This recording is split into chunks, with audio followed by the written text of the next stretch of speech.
to call the meeting to order. Calling the meeting to order. Roll call, please.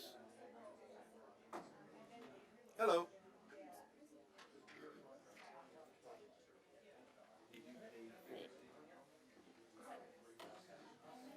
Mayor Pro Tem Loa, Here.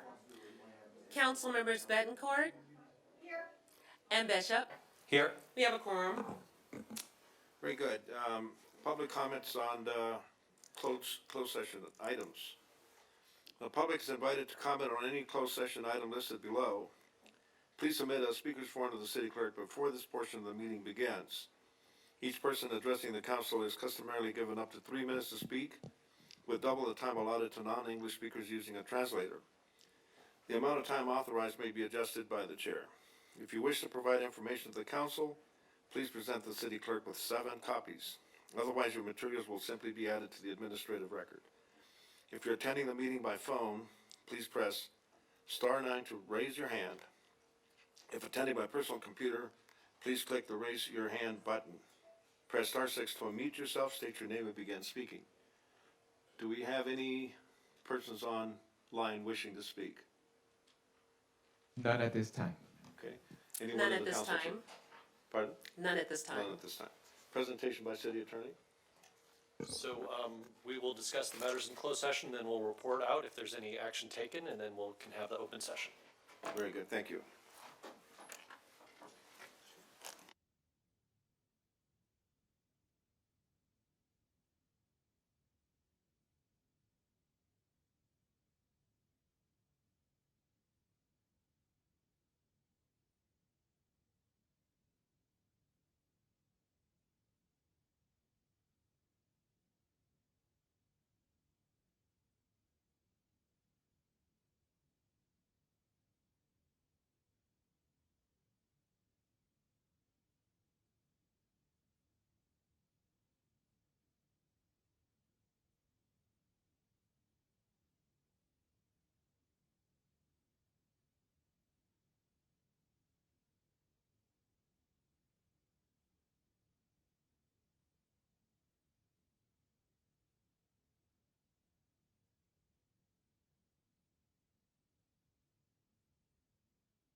Oh, those are reserved? Okay, great, okay.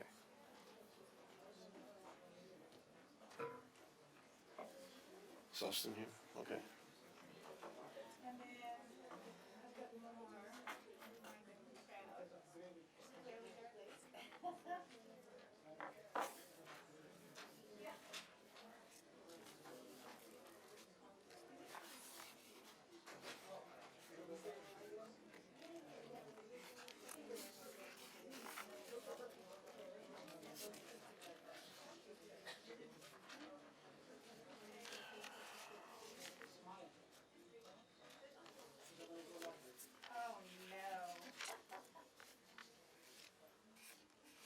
How you doing?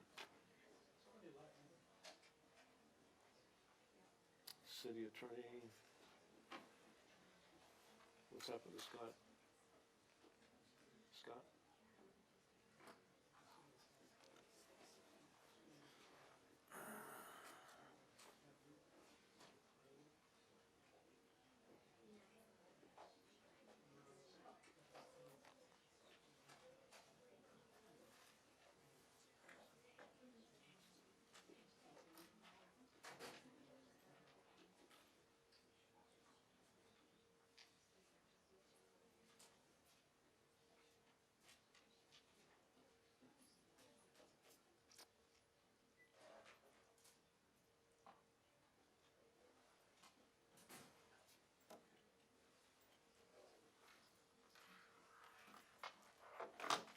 Mr. Rivas? Mr. Rivas? Mr. Rivas? Mike, Rivas.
Thank you.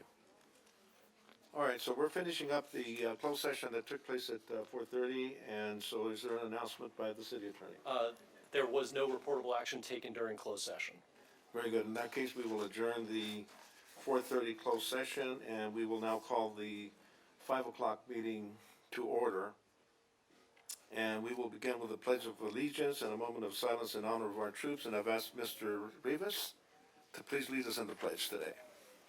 Please stand and put your hand on your heart. And at the conclusion of the pledge of allegiance, we will have a moment of silence. Begin. I pledge allegiance to the flag of the United States of America and to the republic for which it stands, one nation, under God, indivisible, with liberty and justice for all.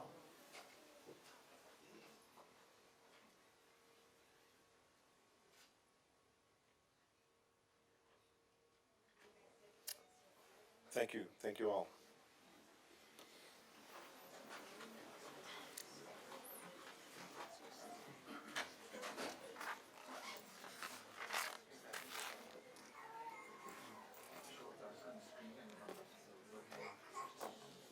May we have a roll call, please? What's that? One moment, okay.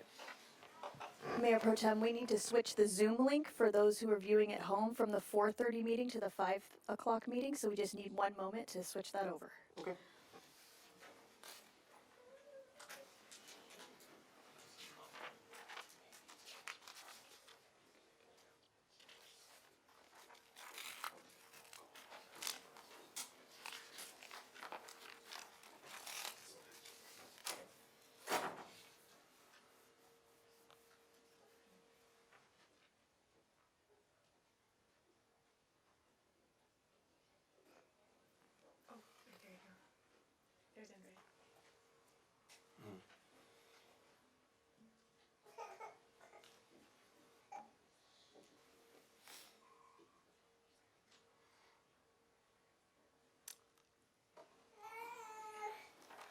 Well, it's good to see everybody here today, and of course, it's a momentous day. We have a new council. We've been operating with 3 members of the council up through today. And when we get done with the swearing in, we will be welcoming our 2 new council members, Miss Andrea Alarcon and Mr. Eric Olson, and of course, our continuing council member, Laura Betancourt. So we'll have a full-fledged city council in just a little bit. So I thank you all for being here. I think all of us are glad to see you here, and it's good to see civic participation at any moment, but on a special night like this.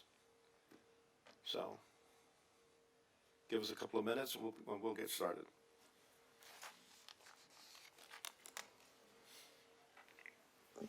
Are there people waiting outside? Because I'm waiting for some guests, so they might be outside? Okay.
Thank you. May we have a waiver of full reading of resolutions and ordinances? I'll make the request for a waiver. Do you make a motion? Okay, second? Second. All right. All in favor, say aye. Aye. Aye. Aye. Okay, we are now at number 5, resolution reciting election results.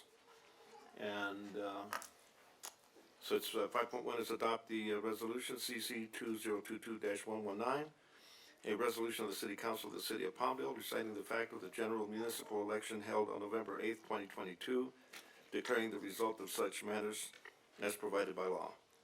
So we may have the city clerk. Thank you, Mayor Pro Tem. Resolution 2022-119 is being brought before you to certify the canvass of election that was held on November 8th, 2022. It has been certified by Dean Logan, Los Angeles County Registrar Recorder, and it shows that Laura Betancourt won the election for Councilmember District 3. Eric Olson won the election for council member in District 4, and Andrea Alacon won the election for council member in District 5. Exhibit A is the certified canvas, which is attached to the resolution, and I'm available for any questions. Very good. Congratulations to all of those who were elected. Thank you to all of the voters who participated in the election. And at this point, we're going to call for public comment on this item only. Do we have any public comment that wish to be heard online or on the phone? Anyone? Yes, we do. One, David Bowman. Okay. Mr. Bowman, unmute yourself and please speak. Am I being heard?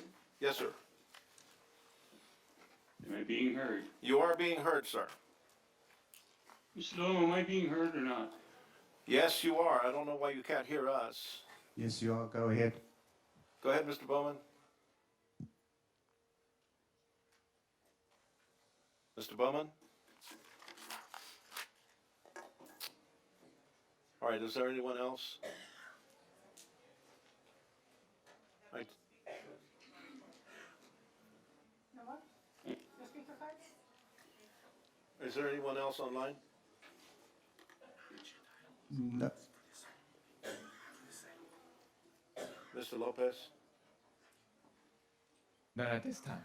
Very good. Is there anyone here in the council chamber wishing to speak? Marcos Alvarez? Mr. Alvarez, you're up, sir. Just got off of work, a little excited. Like you said, Mr. Loa, exciting times are ahead for the entire town of the Antelope Valley, Palmdale specifically. Congratulations to District 3, Laura Betancourt, Representative.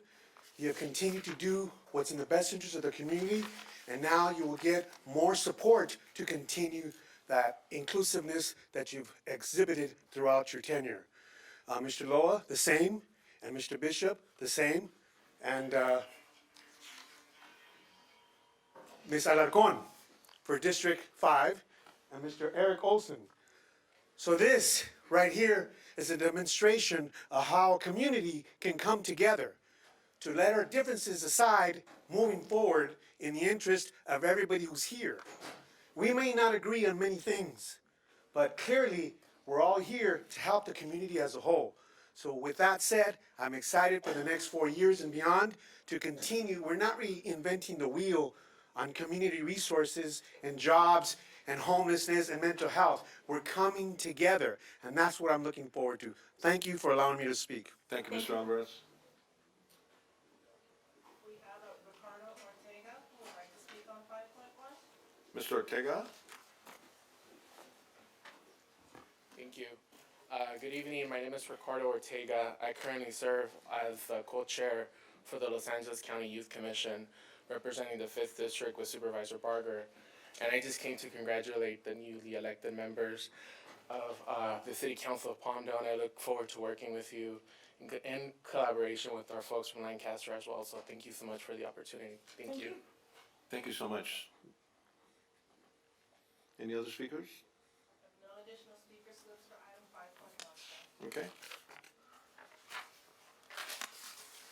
All right, so we will now move to number 6, which is administration of office, and first up is Laura Bettencourt, council member, District 3.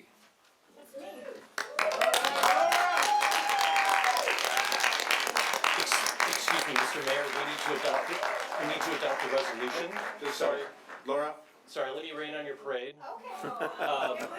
So, I get to be the guy that says that we need to adopt the resolution before we can, okay, let's adopt the resolution. yeah, and why that's- don't we comply with all the laws and then we can have our fun. That's why you get paid the big bucks. That's right. All right, so is there a motion to adopt the resolution? Move to approve. Second. Is there, do we need a roll call? Or, Yes, please. roll call, please. All are here, so.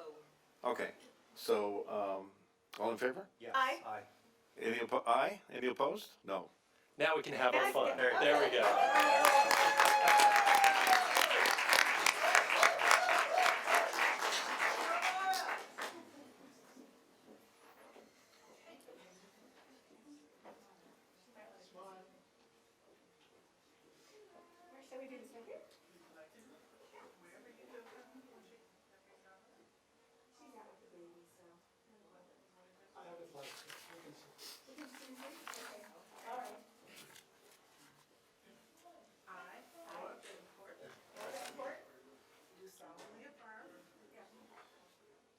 Solemnly affirm that I will support and defend the Constitution of the United States and the Constitution of the State of California against all enemies, foreign and domestic, that I will bear true faith and allegiance to the Constitution of the United States and the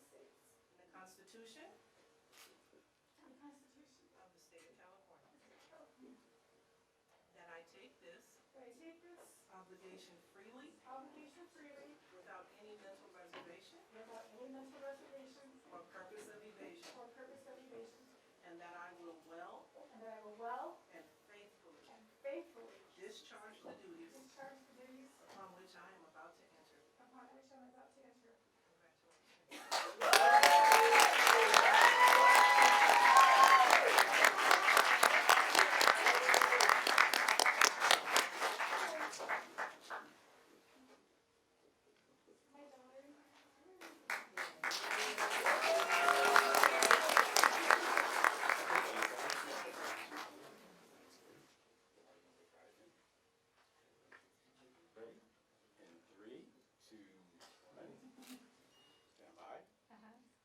I'm a blinker, so. Ready? And 3, 2, 1. Let me check it real quick.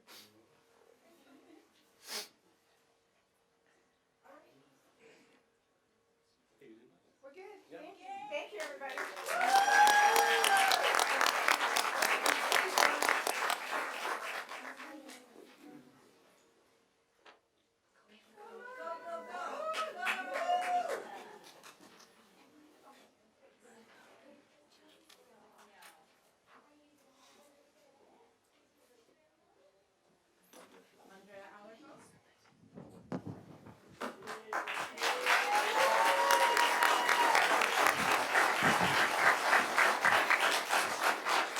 Actually, Eric Olson is next, but we'll do it this way.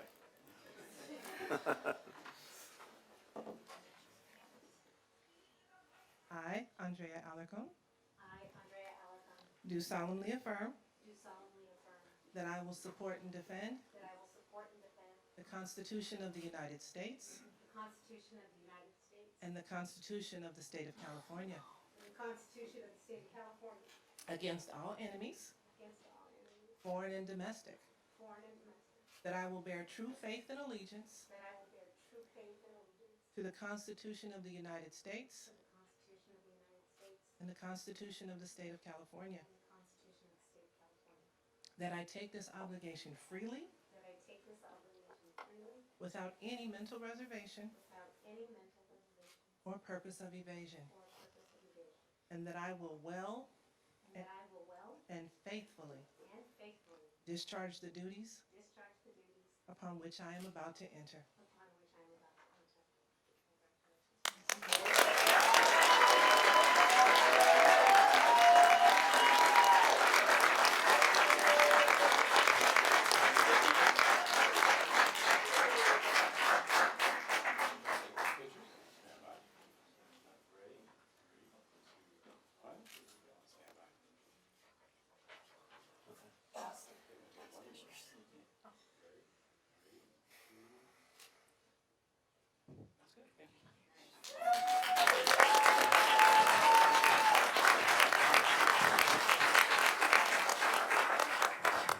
You may take your seat at the dais.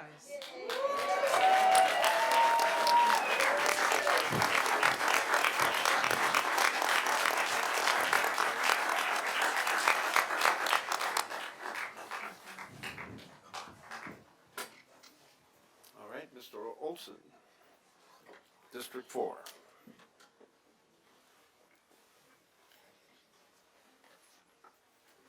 I, Eric Olson, I, Eric Olson, do solemnly affirm do solemnly affirm that I will support and defend that I will support and defend the Constitution of the United the States Constitution of the United States, and the Constitution of the State of California the Constitution of the State of California, against all enemies, against all enemies, foreign and domestic, foreign and domestic, that I will bear true faith that I will bear true faith and allegiance and allegiance to the Constitution of the United to States the Constitution of the United States and the Constitution of the State of California, and the Constitution of the State of California, that I take this obligation freely that I take this obligation freely without any mental reservation without any mental reservation or purpose of evasion, or purpose of evasion, and that I will well and that I will well and faithfully and faithfully discharge the duties discharge the duties upon which I am about to enter. on which I am about to enter. Congratulations, Councilman.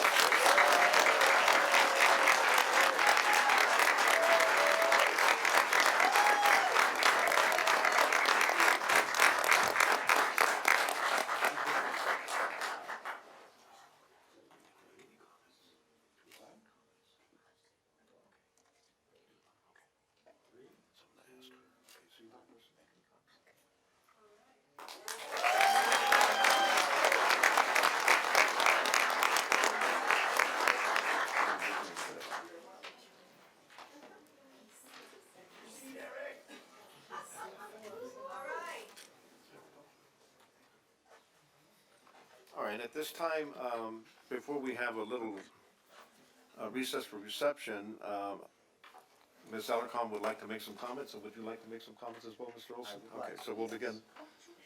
Did you wish?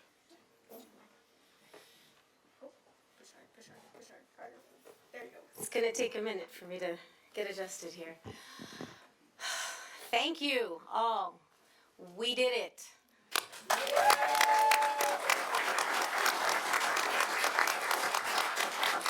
They say it takes a village, and I definitely couldn't have done this on my own, so I want to take a moment to acknowledge all of those who helped make this possible.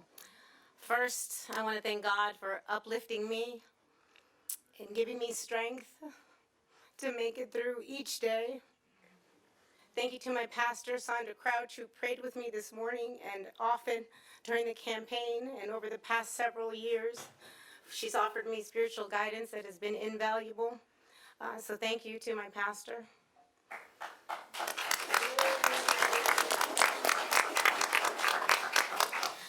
To my mom and dad. Mom, you were my first campaign contributor and have always lifted me up even in the darkest of times, and you have been a rock. Thank you so much for everything that you've given me. Dad, for those that know me, they know I'm Daddy's little girl, and I used to follow him around to tons of events. And I'm so thankful for that, because you taught me the importance of community service and the need to fight for social justice. Dad, I love you. Thank you for helping pave the way for me to be here today.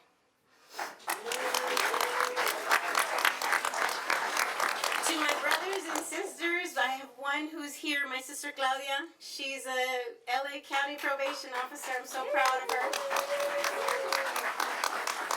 You really are the rock amongst us kids, and we always know that we can lean on you. Thank you so much for always being the constant. We love you very much. Mondo, who's not here, I think he's watching live streaming, but he served in the U.S. Army. He is my older brother and a hero in my eyes. My brother Tony, Camila, and my younger brother Richie, who was watching over us from above. I love each of you very much. Thank you so much for holding me up. To my grandfather, who sits in the front row tonight, He's the oldest living member of our Laborers Local 300.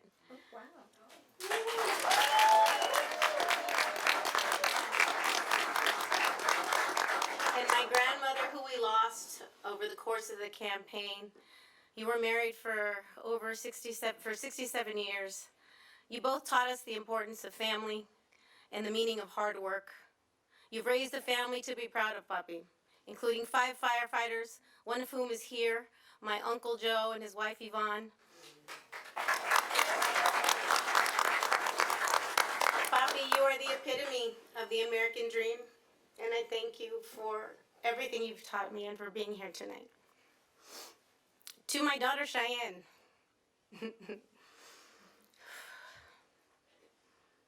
the love of my life. She's a straight A student at UCLA, a senior, gonna graduate in May. She was a former California state champion in gymnastics, and I couldn't be more proud of my daughter for everything she's been able to accomplish in her 21 years. When she was a little girl, we used to say, "What are we? A team." We were a team then, we are a team now, we will always be a team, and I love you to infinity beyond. Thanks, Mija, we did it.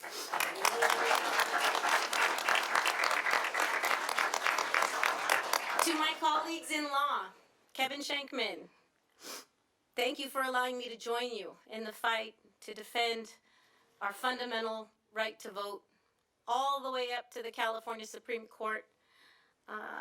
I am so honored to work alongside you. To Rex Paris, thank you for joining me in the fight to defend and protect thousands of people of color who were victims of environmental injustice. To each of you, you gave me the flexibility and the room to give my all to this campaign. Thank you to you both for all the support that you've offered me. And now to my other family, my labor family, the backbone of this campaign. I definitely could not have done this without your support. So to Laborers Local 300, Southwest Carpenters, LA Orange County Building Trades, LA County Federation of Labor, Iron Workers, IBEW, the operating engineers, and of course, this room is full of them, Teamsters 911, our Palmdale Public Works family.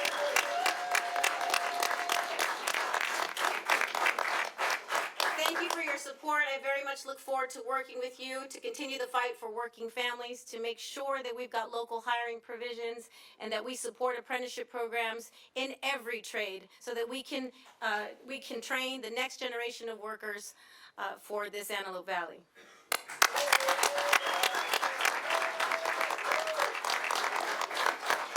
And of course, the voters in CD5. Together, we made history. I'm honored to be the first council member to ever represent the newly created District 5, and I'm also proud to be the first Latina ever elected to this city council.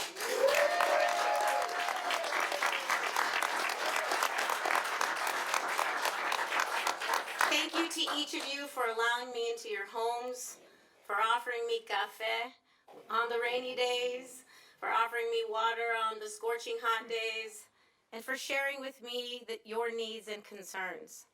And I want you to know that I heard you. To the single dad who was forced to decide between a job in Lancaster and a job in Norwalk, and chose the job in Norwalk because that job came with medical benefits that he and his son so desperately needed. I heard you. That's not a choice that the people of Palmdale should have to make. We should not have to drive long hours away from our families and our homes for quality jobs with benefits. We need more mortgage-paying jobs with benefits right here in Palmdale.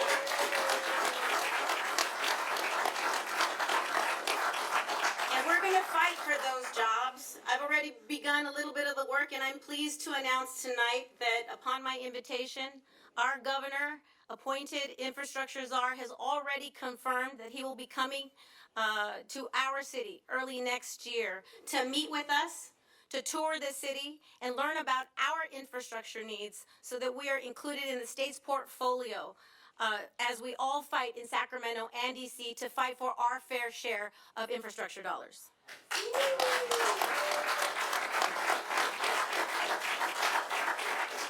To the young Latina who told me that when she saw my signs, she realized that she too could one day be a council member. I heard you. And that's why I'm launching the CD5 Future Leaders program to reach out to our youth and teach them about the importance of participating in local government and engaging them in community service activities throughout the year. Our kids are our future, and I want to be sure that we invest in them too. There's so much work to be done. We want to build the first domestic violence shelter here in the city of Palmdale. Working with Councilmember Betancourt, I hope that we can do that because you shouldn't have to choose between living in a violent home or living on the street. To open the doors to a pediatric trauma care center in the Antelope Valley so that kids who need urgent, specialized care don't have to be heliported all around Southern California, losing life-saving minutes to get the care that they need. To work with our small business owners to help promote their business and grow their businesses and help them access the many resources, including small business loans that are available to help them. To clean up the graffiti and the illegal dumping that has blighted the East Side neighborhoods. To address housing and public safety concerns and providing for our seniors and veterans and so much more. There is no doubt that there's a lot of work to be done, but I'm ready to get to work. And I hope that we can work together to get it done and make it all possible. I know that we can and we will, when we work together, unleash Palmdale's full potential. Thank you.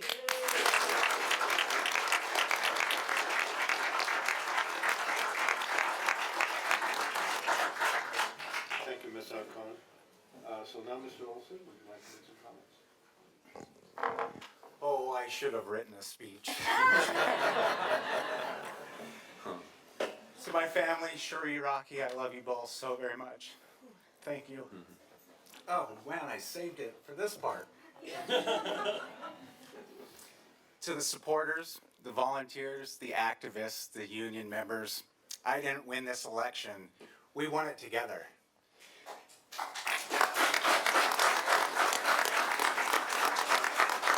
It was a lot of hard work from a lot of friendly faces that are here tonight, and I appreciate every single one of you. And you had my back, and I damn well have yours.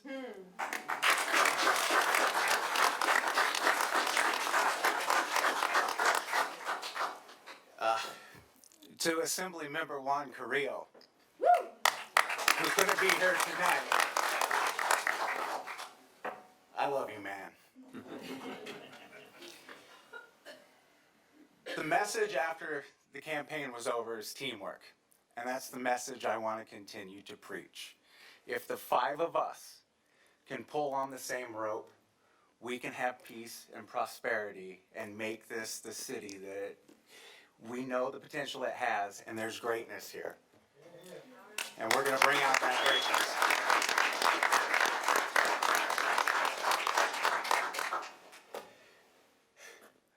That's what I have. Teamwork, teamwork, teamwork. Very good.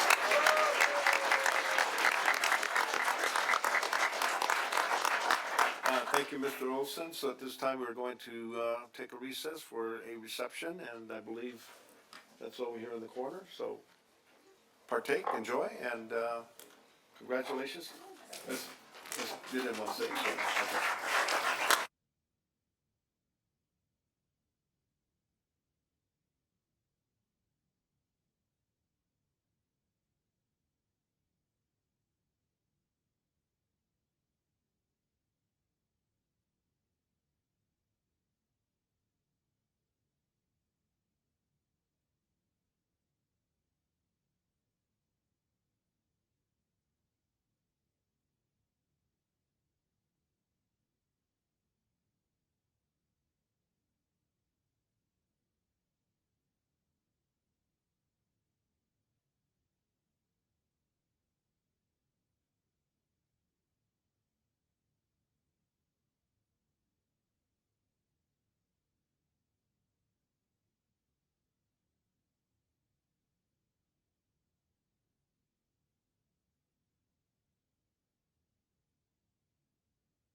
We'll get them back.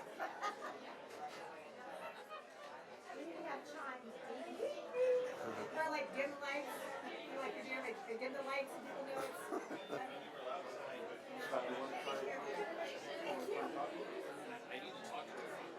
How you gonna do it?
It's 10 after 6. We're going to call the meeting back to order.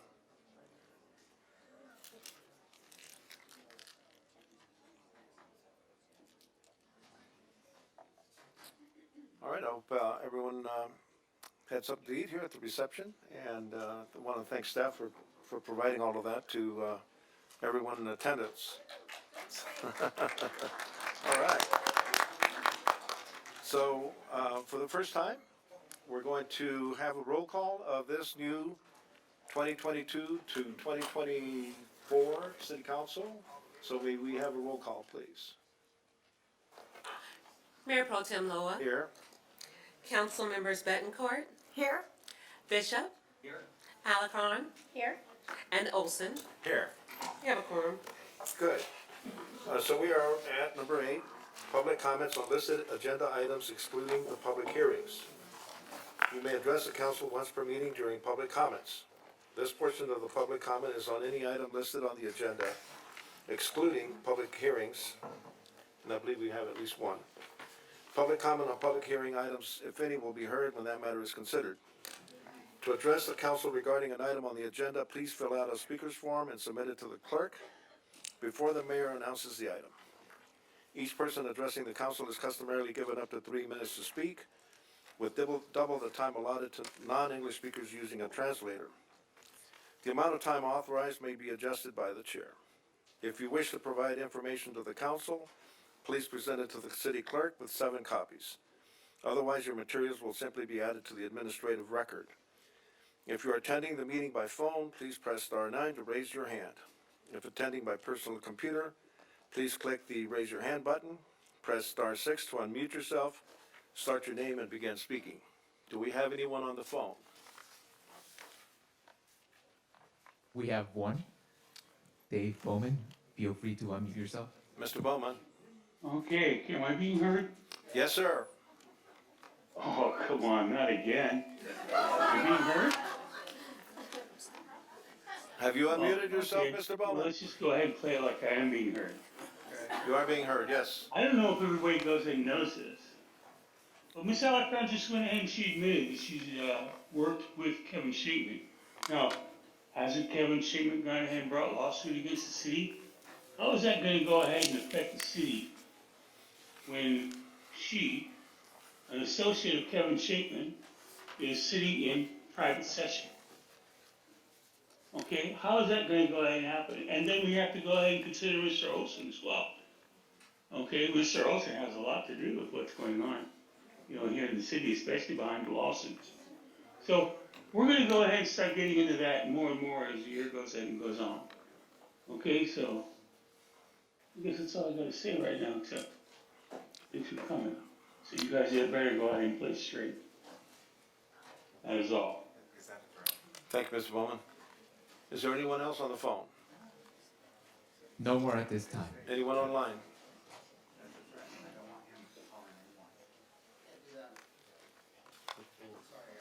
Is there anyone here in the chamber that wishes to speak? Yes, sir. Okay. Carla Abrams Carla, would like to speak on item 11.3. 11.3. Yes, sir.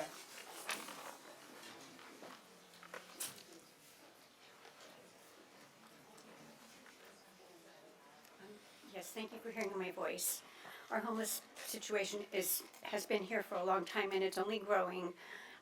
It is inappropriate that Palmdale become, and I mean it not for the people themselves, everyone is precious, but our place be like a dumping ground to receive everything that belongs to all of Los Angeles. This isn't right. We're having trouble managing what we have here, our people, the land, the stuff that needs to be cleaned up here. And any agreement toward that land was eminent domain. It was not set aside for another project. And so I just want to voice my opposition to the homeless population being moved here. Thank you. Thank you, ma'am. Anyone else? Yes, Mayor Pro Tem, Mario Presents would like to speak on 11.3. Represents.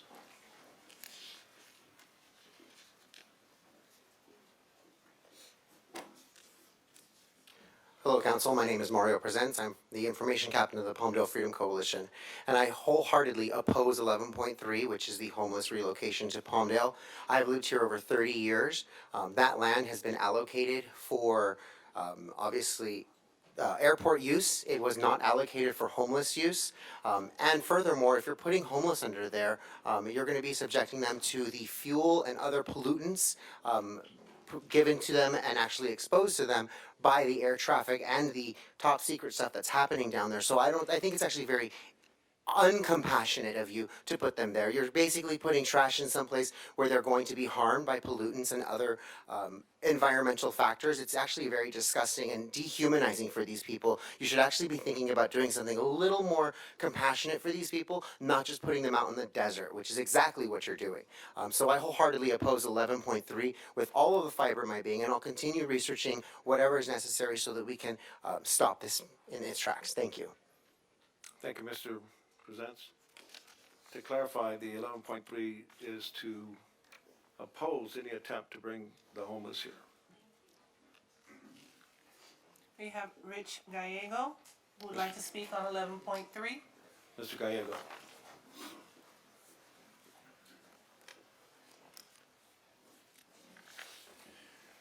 Good evening, everyone.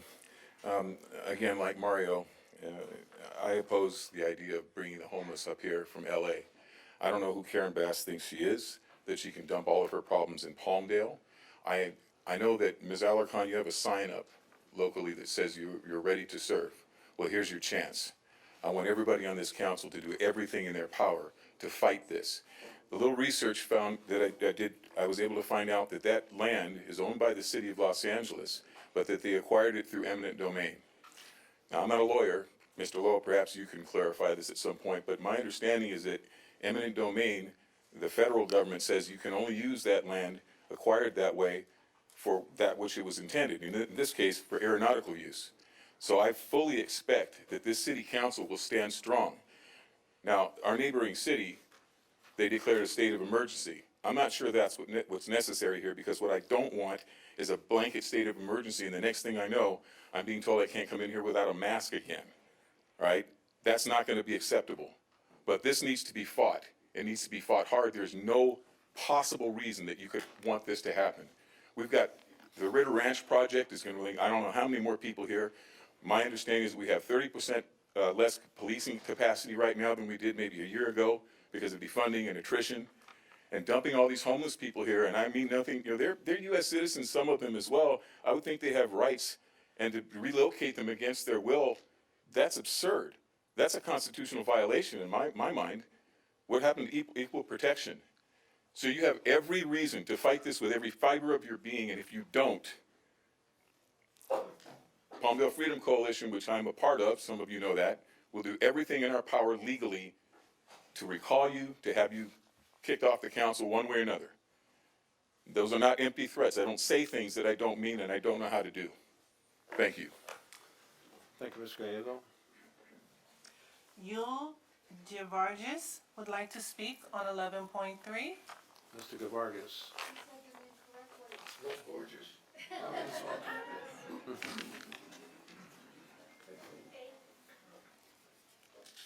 Good evening, council. I moved to Palmdale in 1971, and that land from 50th Street East all the way to 90th Street East, from Avenue L all the way down to Palmdale Boulevard, 17,000 acres in portion, was acquired by LAWA, Los Angeles World Airways, for only strict use of airport, Intercontinental Airport. And it's also a strict military airspace. No commercial airliners can go in and out of there. And once they found that out, they start giving it up. There's nothing they can do with that land, except give it back to the original owners, the farmers, the pistachio growers, whoever they were. They cannot use it for anything else but the airport. That's it, end of discussion. No homeless, no tents, no hotels, no motels. Karen Bass and Juan Carrillo, they should know that. There's no way by invitation of Juan Carrillo with Karen Bass, we're gonna have all the homeless people from Los Angeles City up here.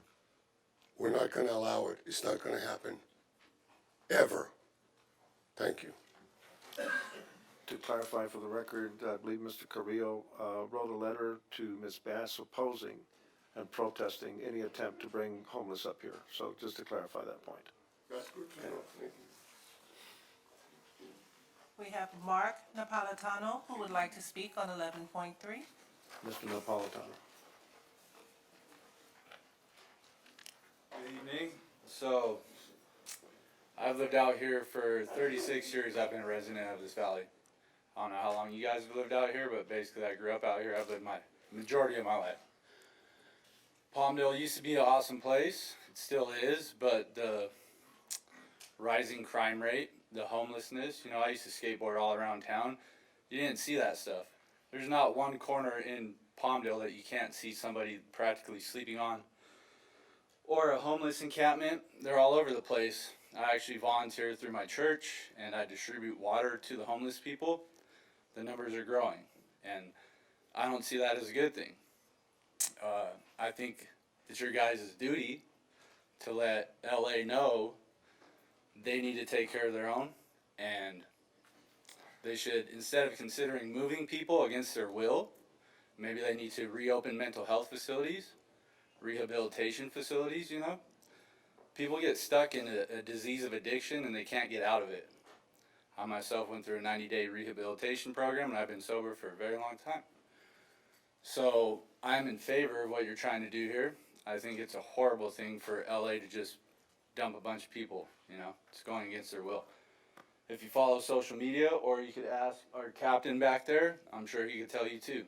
Crime rates are high. There's a lot of not only murders out here, there's a lot of theft, robberies, carjackings. There's at least, 3 a day, carjackings, probably more. There's homicides. So the question is, you know, is that going to benefit the city at all? Bringing a bunch of homeless people up here that, who knows, they might be addicted to drugs or substances. They might be willing to commit crimes to benefit themselves, you know, and make their way about their life. So I think it's a good thing what you guys are trying to do. And like my good friend Rich said, we're here, you know us. We fought hard for 1557 for 5 months. We want to protect our city, and we will continue to do such. And if you guys do have an issue with that or aren't willing to, just like Rich said, we'll make sure we take whatever actions necessary. So thank you. Thank you, sir. We have Mike Parkinson, who would like to speak on 11.3. Mr. Parkinson? He's not here. Christine Parkinson would also like to speak on 11.3. Ms. Parkinson?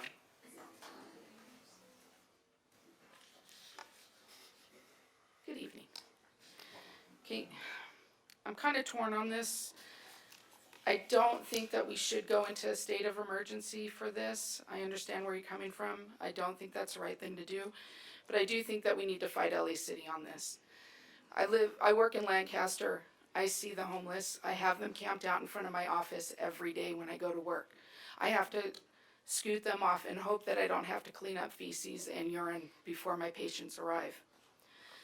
Okay, Karen Bass is just looking for optics, only so that she can show videos of LAC cleared of homelessness only to have them shipped to Palmdale. We do not have the infrastructure to handle the influx in the community, such as mental health facilities and hospitals. And as everyone has stated earlier, that property was purchased through eminent domain. I don't know what the rules are for that, but I believe that it should be held to that no matter what the time period is. I should not have to worry about my young adult daughter going around town with possible homeless person with mental illness attacking her. That is not something I should have to worry about, and something that none of us should have to worry about. So please, yes, I do want you to fight it. I am not sure about the state of emergency, though. I don't know that I agree with that. Thank you. Thank you, ma'am. We have a Betsy Hazlitt who would like to speak on 11.3.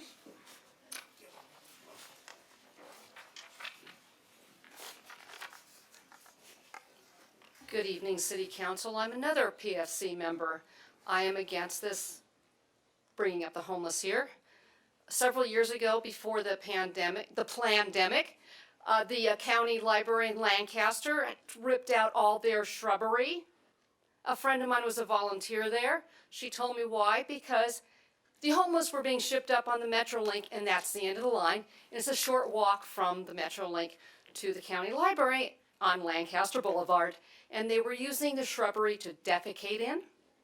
And they would go into the library and do all kinds of strange things, because I knew some people that had worked there, and they would tell about the things. And I know of a homeless neighborhood that's been going for over 2 years. It's unincorporated property of Palmdale off of 20th Street West, approximately M8. And that has been a homeless neighborhood that's been growing and growing. I know several of the neighbors that live there, and they've been dealing with the county Supervisor Barger's office frequently because they're dealing with drugs in there. One time I was driving by there and I could see this huge stack of pallets. And I asked one of the neighbors that later on, how did they get those? It was a truck delivery. How do you deliver to a non-address? But here there's this huge, you can see it from 20th West, and it's closer to the freeway. And then these people walk through the different neighborhoods that are around those areas and are causing problems in the neighborhoods.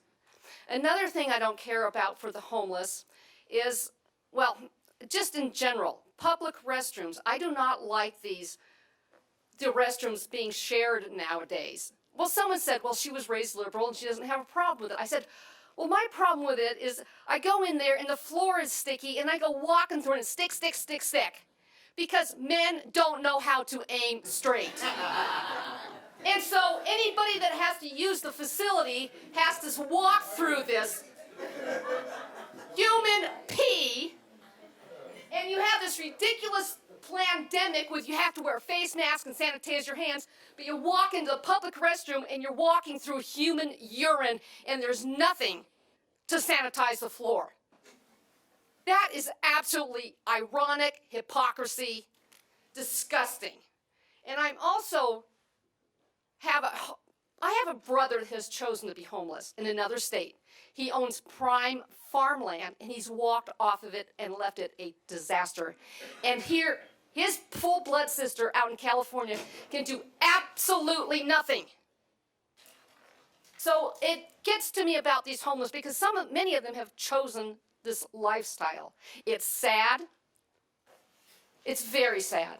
And with me having a brother that has refused help and doesn't want it, an intelligent, high IQ, 22-year Navy career. Thank you. Your time is up, ma'am. Thank you, ma'am. Thank you. By choice. We have Marcia who would like to speak on 11.3. Marcia?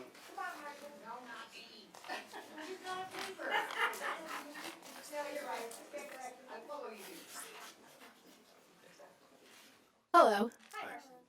Nice to see you all. I know that the homelessness is a huge problem, and we all know it because we see it on the roadside. If you've driven to LA, you've seen it for years now, right? It's a huge problem. And so I'm glad to see that you all are concerned with it too.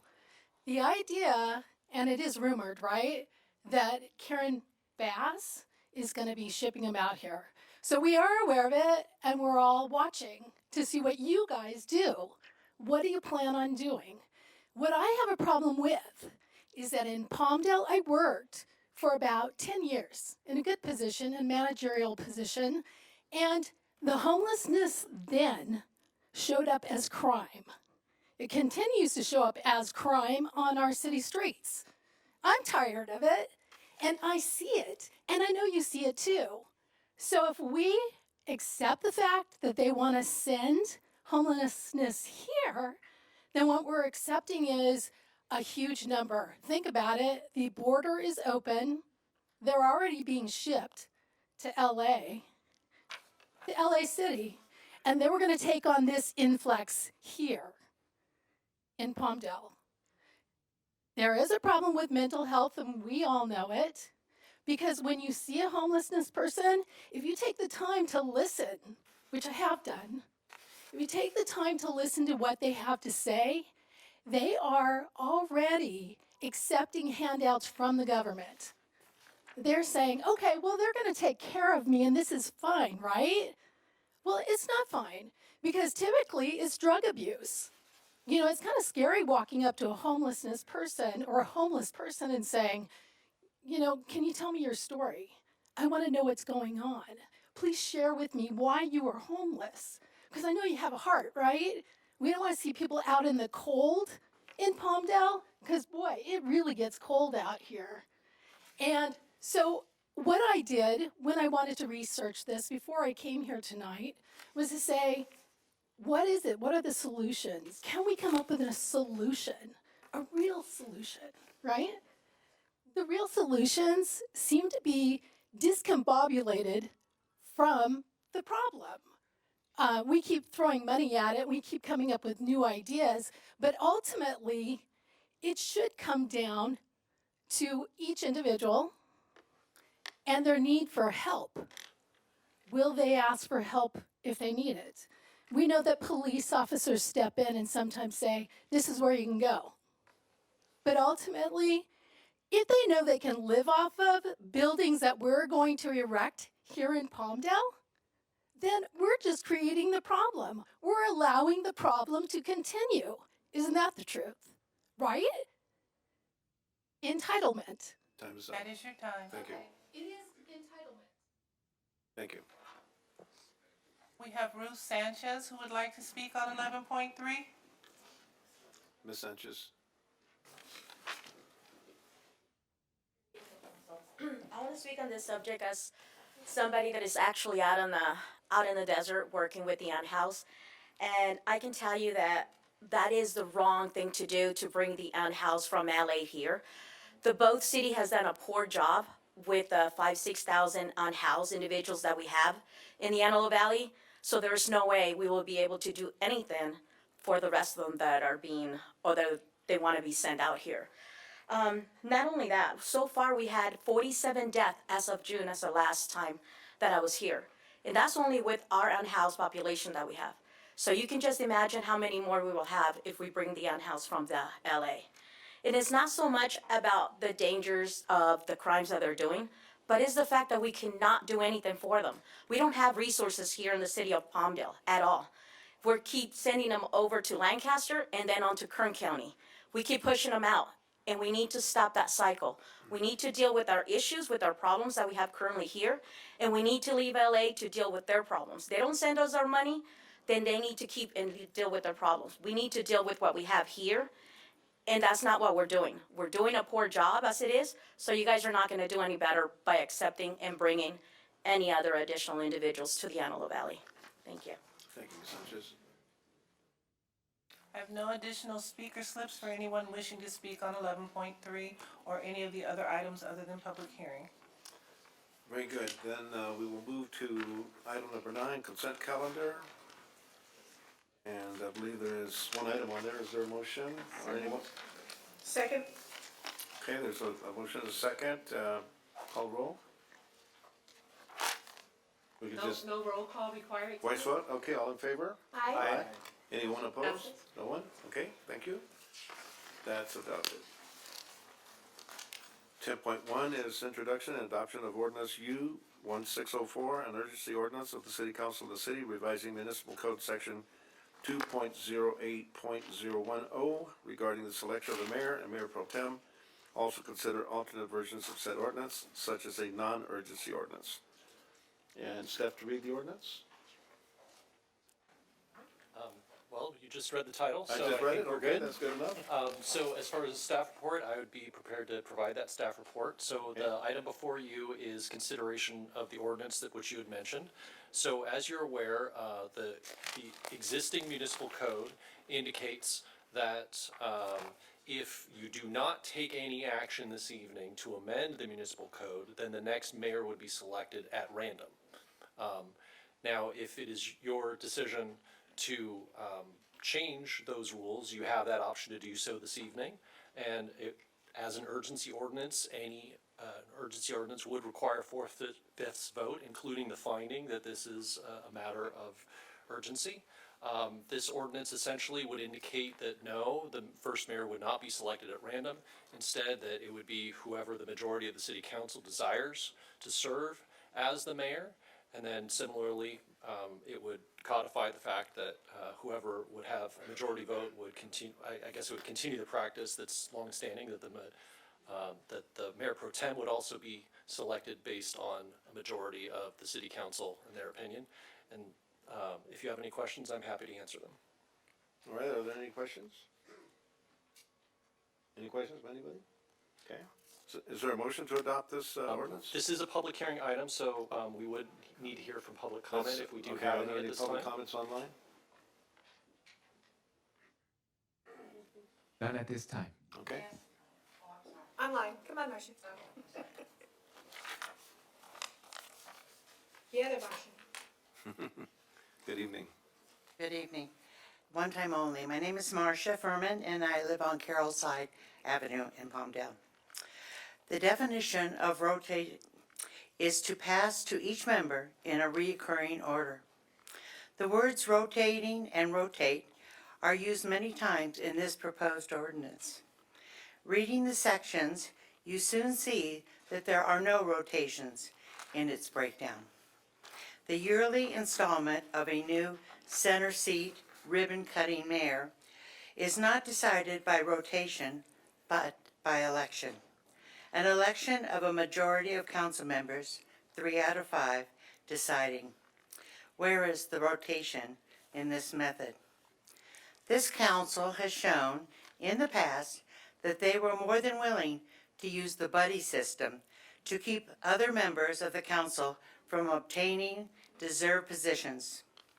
Eliminating the vote and installing a rotation-only system opens this figurehead position to the entire group ownership, the entire group's ownership. Even though this mayor, I can't even pronounce my own right, this mayor's position has the same voting power as the other council members, its perceived position, the center seat, in the council meetings and in public forums affords them the opportunity to press forward their agendas. As an addition of a note item, the mayor can be re-elected over and over in a never-ending cycle. My city now has 5 districts, each with an elected representative. I believe and want a city that knows its different parts and works together to make a greater whole. Rotating each council member to the center seat, I hope, will achieve this. Thank you. Thank you, ma'am. We have Kevin Shankman, who would like to speak on item 10.1. Mr. Shankman? Thank you. This ordinance is just foolishness. Someone asked me earlier today, why do I even care about Palmdale? I don't live here. Why bother coming up here in the cold to speak to you guys, the council? And the truth is, Palmdale has a special place in my heart. You know, Councilmember Betancourt, you were on the council at the time, spent years fighting for the voting rights of the residents, particularly on the east side. And, you know, I am so proud today to see the installment of Ms. Alarcon, Mr. Olson, Ms. Betancourt. For the first time, there is a majority on the east side. So I just wanted to say that. But to the immediate issue of, you know, I've seen this in other cities, where the council votes on who should be mayor. And it is uniformly a disaster. The first item of every 2-year council is stabbing each other in the back and then deciding who to vote off the island. And then these cities expect the council to all forget about that and work together. It's a disaster. Don't go down that road. You know, there are a lot of dysfunctional things about the LA County supervisors, but one thing they get right is this. They rotate. And there was some discussion when the supervisor from this area was going to be, it was her turn to be mayor. There was discussion about, well, she's a Republican and all 4 of the other members are Democrats. Maybe we should skip over her. And to their credit, they didn't.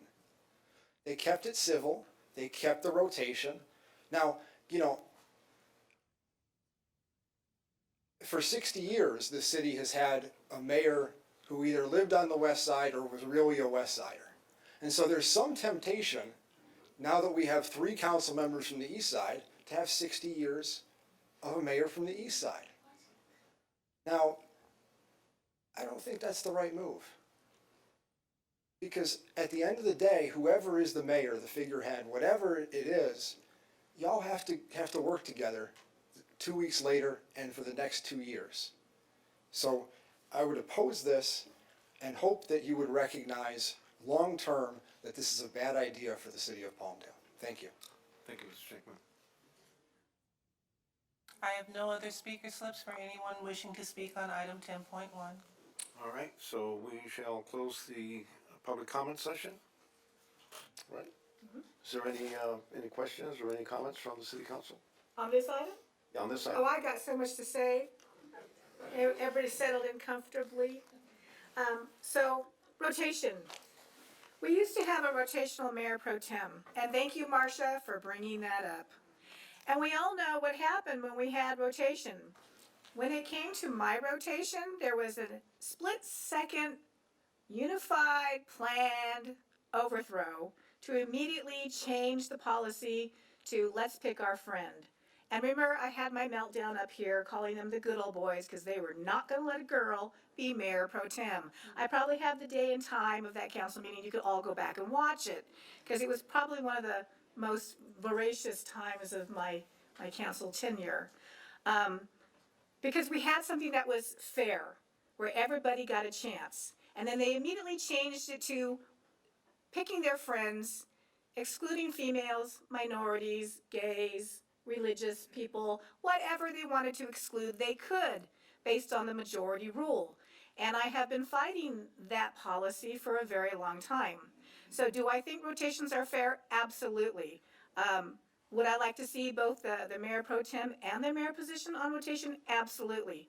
The one thing that we need to consider is now we have 5 council people who have 4-year terms.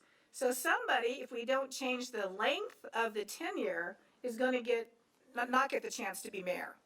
So if we do a rotation, I just ask that we change the term limit, or the length of time I should say, so that every single council person gets a turn at being mayor.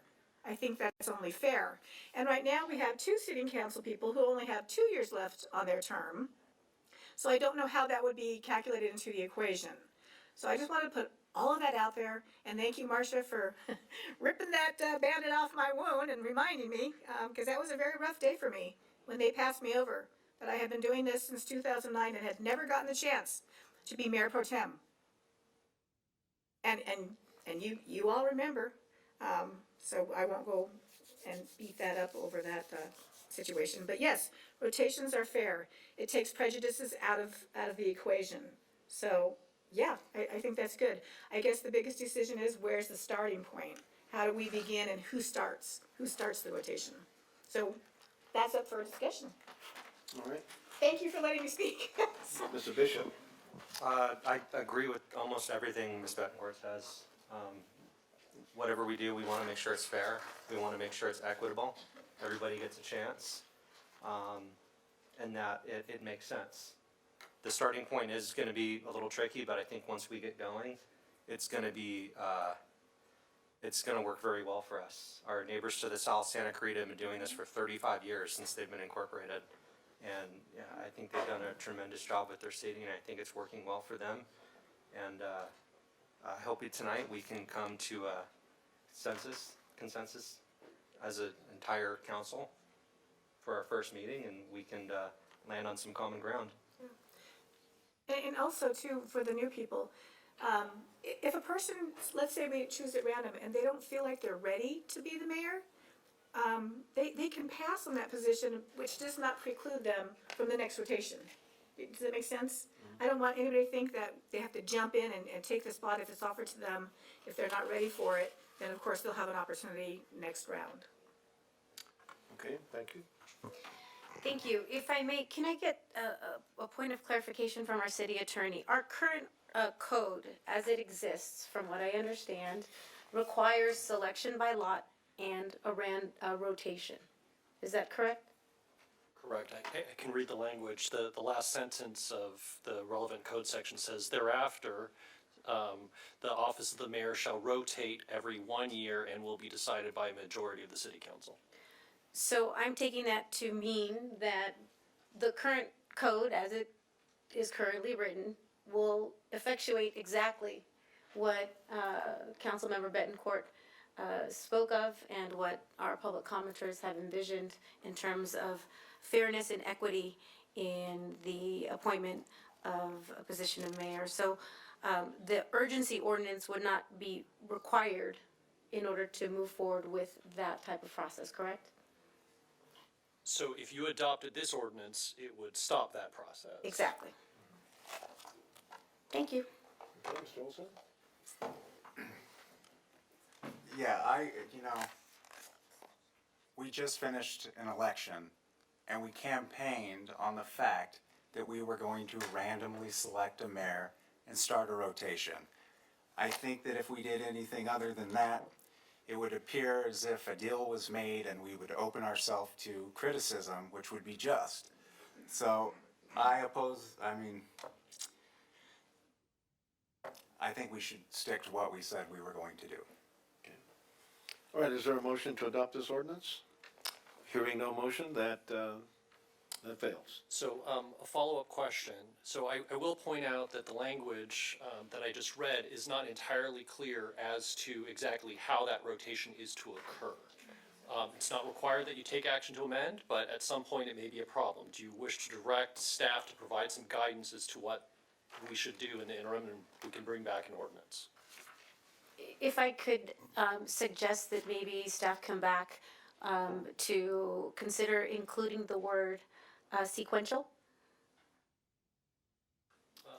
We could certainly do that. What it does not, I mean, if you want us to come back with an ordinance, that would certainly be something we could do. I'm not sure that would solve all the problems, because the question is, what is the correct sequence? Who, all those details. Right, but we could determine that at our next meeting. But for this, for this It's not juncture, required that you take any action at this point. Exactly. It's a question, if you wish to take action at this point, that is fine. It is not required. right. So if I could just request a report back on options to include a sequential rotation. There's been some discussion in the past about, let's say District 5 is selected, then the next rotation would be District 1, 2, 3, 4, and so on. I mean, that would be one possibility. So we can certainly come back with options at a subsequent meeting. But again, like I said, if we, let's say we started at 5, Mr. Olson would never get the chance to be mayor if he didn't get reelected. That's why I said if we change the length of the term so that everybody gets to be included in the rotation and that no one is excluded, because we have 5 people but there's only 4-year terms. So let's say Andrea gets the draws by lot today. By the time we got to Eric Olson, he would be, hopefully he's reelected because it would be his 5th year that he would be able to be mayor. Am I making sense? You have to correct me if I'm wrong. So, okay. You're proposing shorter terms for the rotating Right, mayor. yeah, So, yeah. so it'd be, Yeah, I just want to make sure that everybody gets a shot at it, because every district has the right to have representation. And by excluding one district from having a mayor representation, would not be fair. Okay. And that kind of defeats the whole purpose of this whole thing. So I think I've received general consensus. We'll come back with options which take all these thoughts into consideration. okay, all right, so there's no action to take other than we need to pull names out of a hat. And so how are we gonna, Correct. So, that particular item, dies for lack of a motion. So Right. now we can move to the next agenda item, which is selection of a mayor.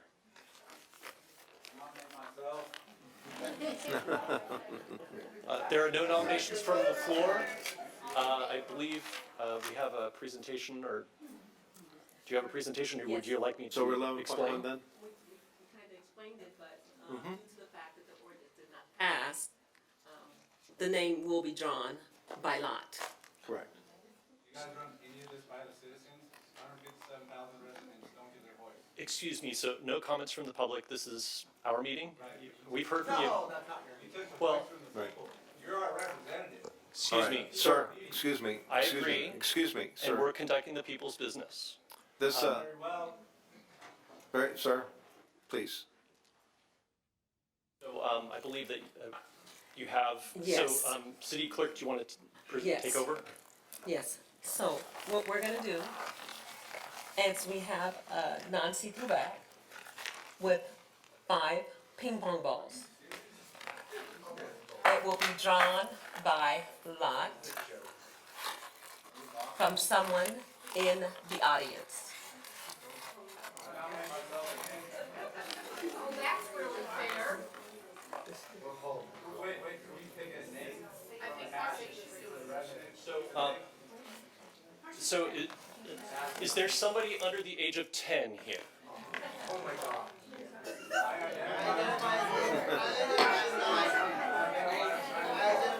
All right. Let's, someone has suggested Marcia Sherman, Marcia Furman? Yes.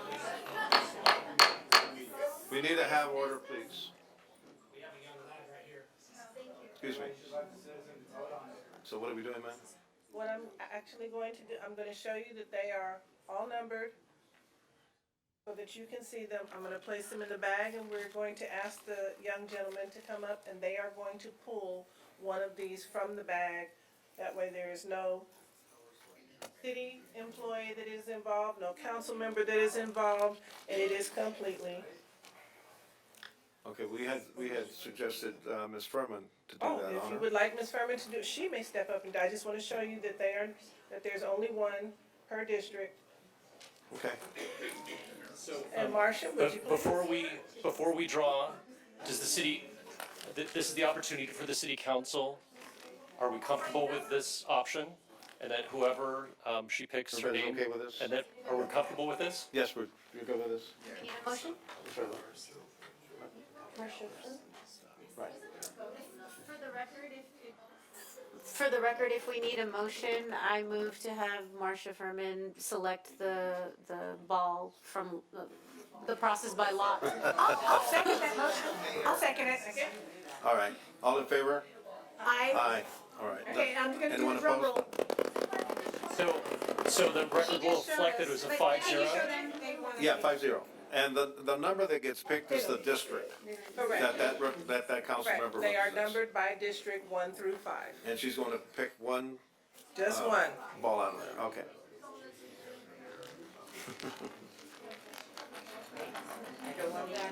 All right, here we go.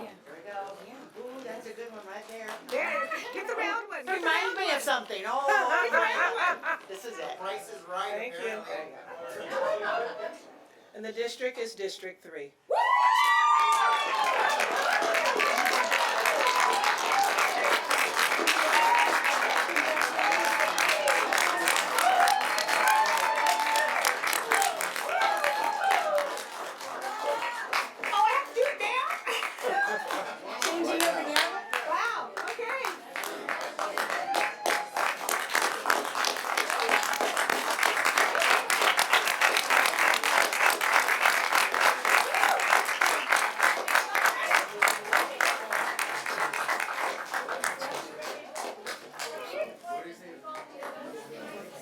she gets sworn in now? Or, No, ma'am. okay. Are you gonna do this for everybody else? I'm sorry, I was busy carrying on. What did you say? Did she say something? That's hers. Okay. Oh, I guess, oh, thank you, Andrea.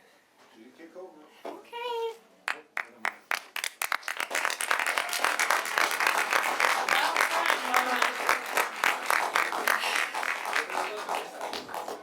This is kind of nerve-wracking. Okay. Excuse me. Yeah, I won't go until you guys give me the okay. Thank you.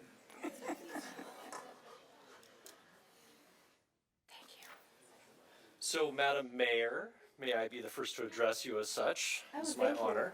So, Madam Mayor, the next item is 11.2, and the question before the council is who would be selected to serve as the mayor pro tem, and that would be selected by majority vote.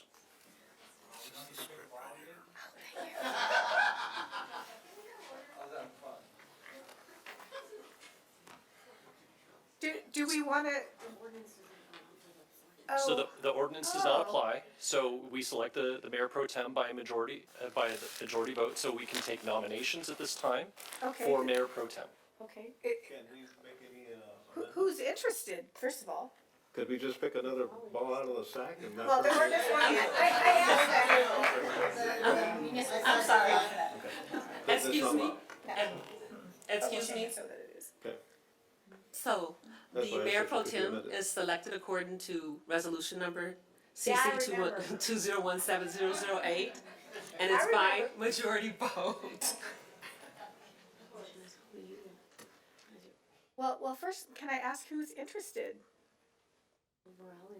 Are you all interested? Give me a thumbs up if you're interested. Okay. We're all more than willing to step in and do what we need to do. So I think I'm gonna do something very historic, and I'm gonna ask Andrea to be my mayor pro tem. This will be the first time that there's ever been two females leading the city of Palmdale in 60 years.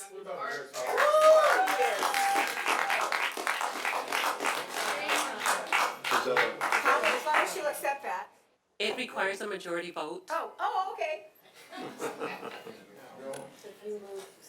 Are there any other nominations? Are there any other nominations? Because you guys can nominate each other too. Seeing no further nominations, a motion would be in order. Okay. Can somebody please make the motion? Oh, I thought you made it. Well, yeah. Yeah, I thought Any there was a seconds to on my the floor. motion? Yeah. I'll second. Everybody in favor, please say aye. Aye. Aye. Aye. Okay, motion carries then. Motion passed.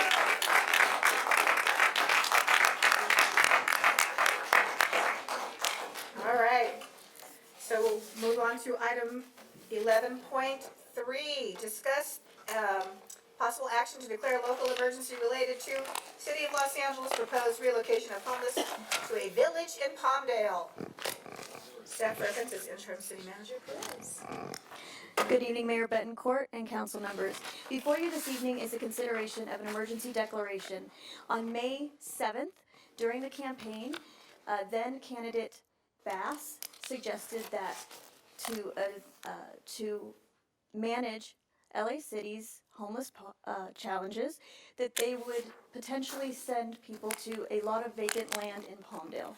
She has since not said anything further as far as those remarks are concerned. However, on her first day of office, she did declare a state of emergency in LA City, wherein she also suggested that all available city and county land be looked at for potential services. At this time, she seems to be primarily focused on housing individuals in apartment buildings, hotels, and motels. Our neighbors to the north have declared a state of emergency to attempt to prohibit the relocation of these individuals to our region. Mayor Bass has committed to removing 17,000 homeless or unhoused individuals from the streets of LA in the first year of her tenure. There are approximately 42,000 individuals within the city limits of Los Angeles that are unhoused. before your, this is for your consideration this evening. Okay. Go ahead. Okay, if I can say a few words here. Yes, Karen Bass did make those claims in May during her campaign. Immediately after, Assemblymember Juan Carrillo called her and she apologized to him. And then she committed to him then and just recently that she will come here to visit the area. I just spoke with our supervisor, Catherine Barger, who told me I could quote her that she just talked to Karen Bass, and Karen Bass has no intention at all of sending anybody out of her city. So, it was stated earlier that LA needs to take care of their own. I agree. Everybody here opposes homeless people being relocated. But the fact is, we have a large homeless population already. That should be our state of emergency.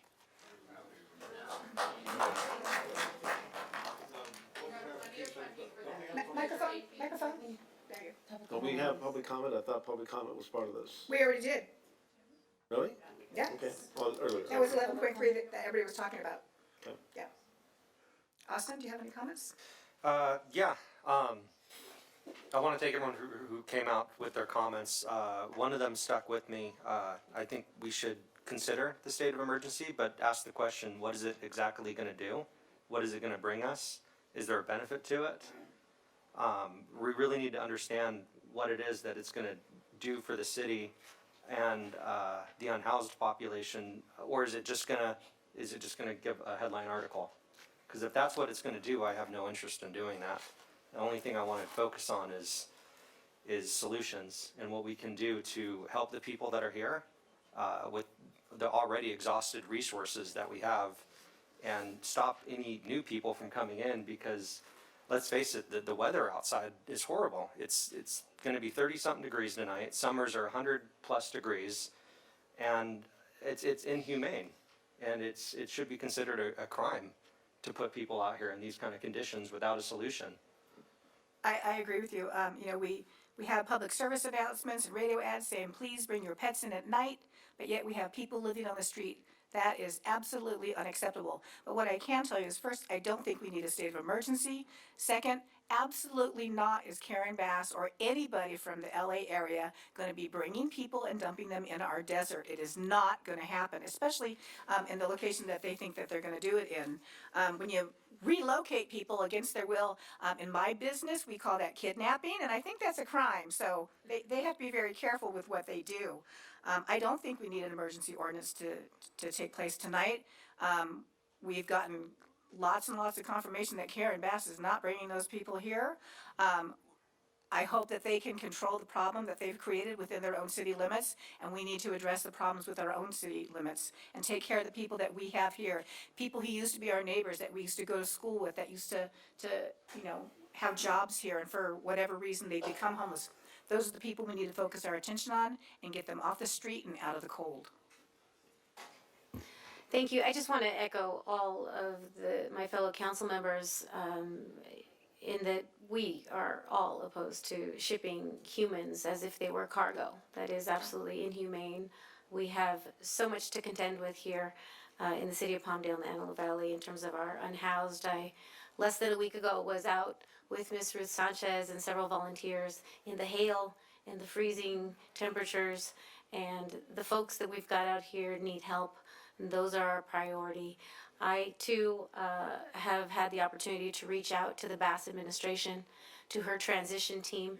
They have committed to me to create an open line of communication. They also have reaffirmed that there are no intentions of shipping anybody anywhere at this juncture. So what I would like to recommend, as opposed to enacting a state of emergency, because there really doesn't seem to be a state of emergency, I think that might be a little bit premature.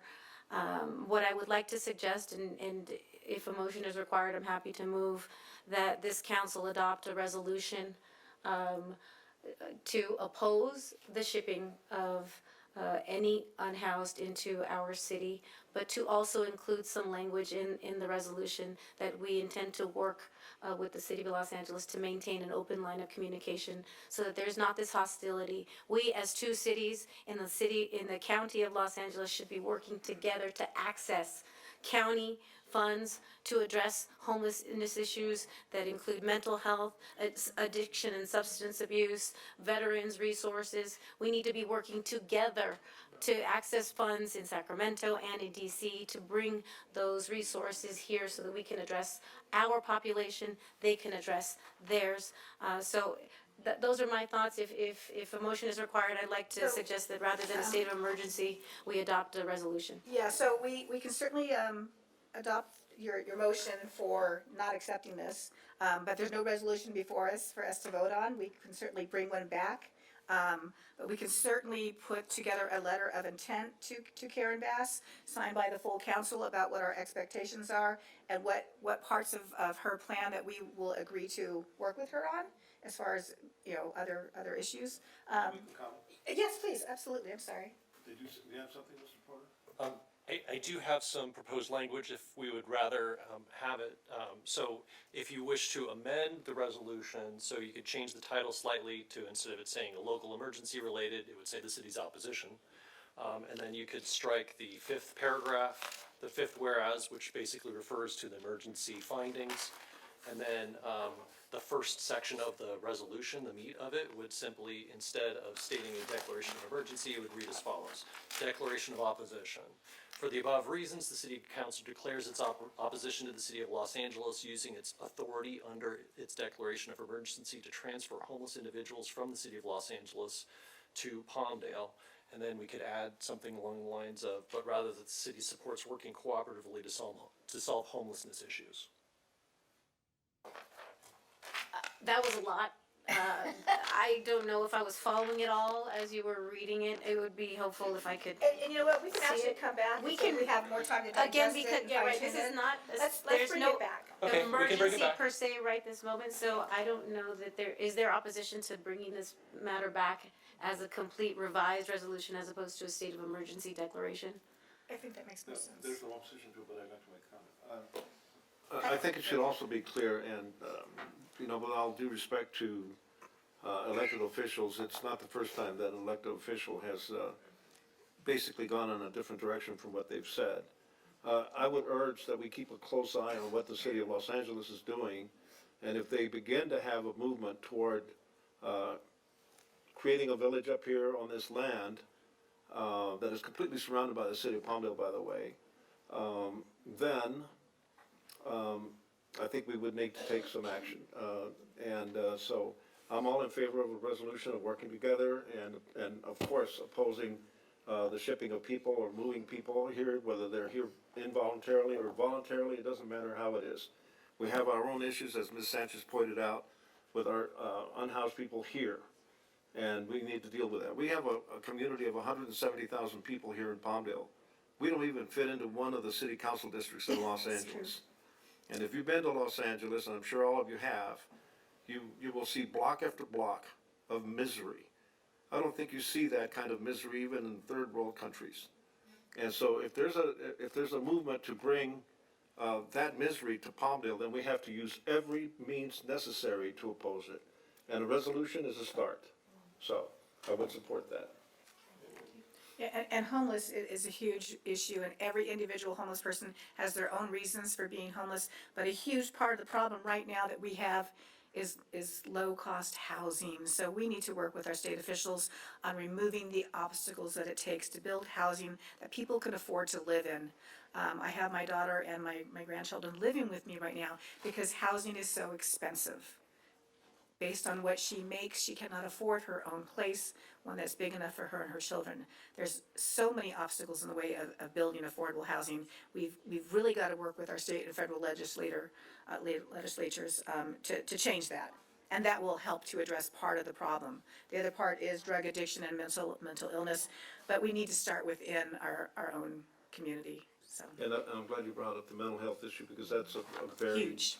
enormous problem that's affecting a lot of people here in Antelope Valley, and we've taken action to fund Yes. And take some steps to deal with that, so, but that's critical, the pricing of housing, drugs and alcohol, is a great contributor to that problem as well. Yes. And I wholeheartedly agree with you, Ms. Alarcon, we have to be compassionate in dealing with this, but I also think we need to be protective of our area. Of course. Okay?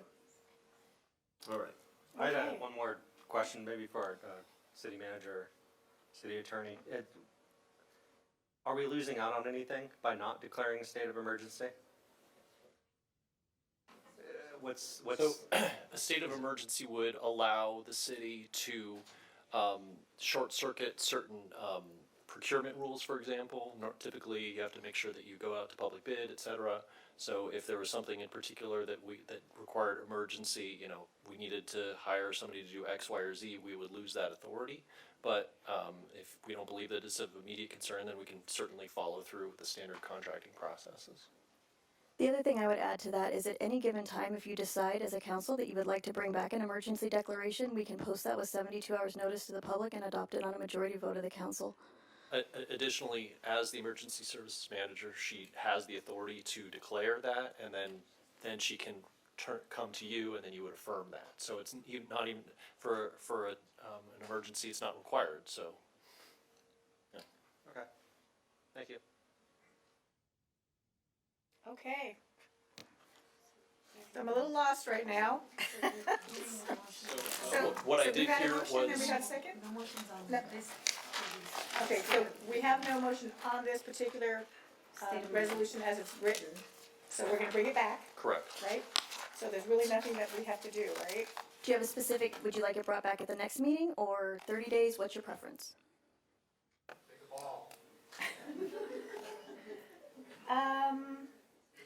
I think it's something that needs to be addressed as soon as possible, so next meeting would be good, if that allows staff enough time to do that. Because I know that we have furlough coming up. Okay. All right, so that's So I that. just want to clarify the motion. Is it to bring back as a complete revised resolution? And do we have a first and a second on that? Yes. I think we did. Should we do it again? So moved. Okay, let's get another second, just to be sure. I'll second. All right, there we go. First and a second, all in favor? Aye. Aye. Any opposed? All right, motion carries then. Thank you All right. to everybody who Yeah. came out to speak on such an important pressing It's issue. a huge issue. It really is. And the weather's getting worse and worse, and it's dangerous, extremely dangerous for people to be out in the desert, out on the streets, especially women, and for the love of God, children should never be on the street or in the desert. So if you see somebody who needs help, please reach out to us so that we can try and get them some assistance. All right, next we have item number 12, public comments on non-agenda items. This portion of the agenda allows an individual the opportunity to address the council on any subject within the city's subject matter jurisdiction, not on the agenda. Under state legislation, in general, no action can be taken on items not specifically referenced on the agenda, but may offer suggestions on how your concerns may best be resolved. To address the council regarding a non-agenda item, please fill out a speaker form. No, now that I'm mayor, you don't have to do that. So it's helpful if you do, but it's not required as far as I'm concerned. Fill out a speaker's form and submit it to the city clerk before the mayor announces the item. Each person addressing the council is customarily given up to 3 minutes to speak, with double time allotted to non-English speakers using a translator. The amount of time authorized may be adjusted by the chair. If you wish to provide information to the council, please present the city clerk with 7 copies. Otherwise, your materials will simply be added to the administrative record.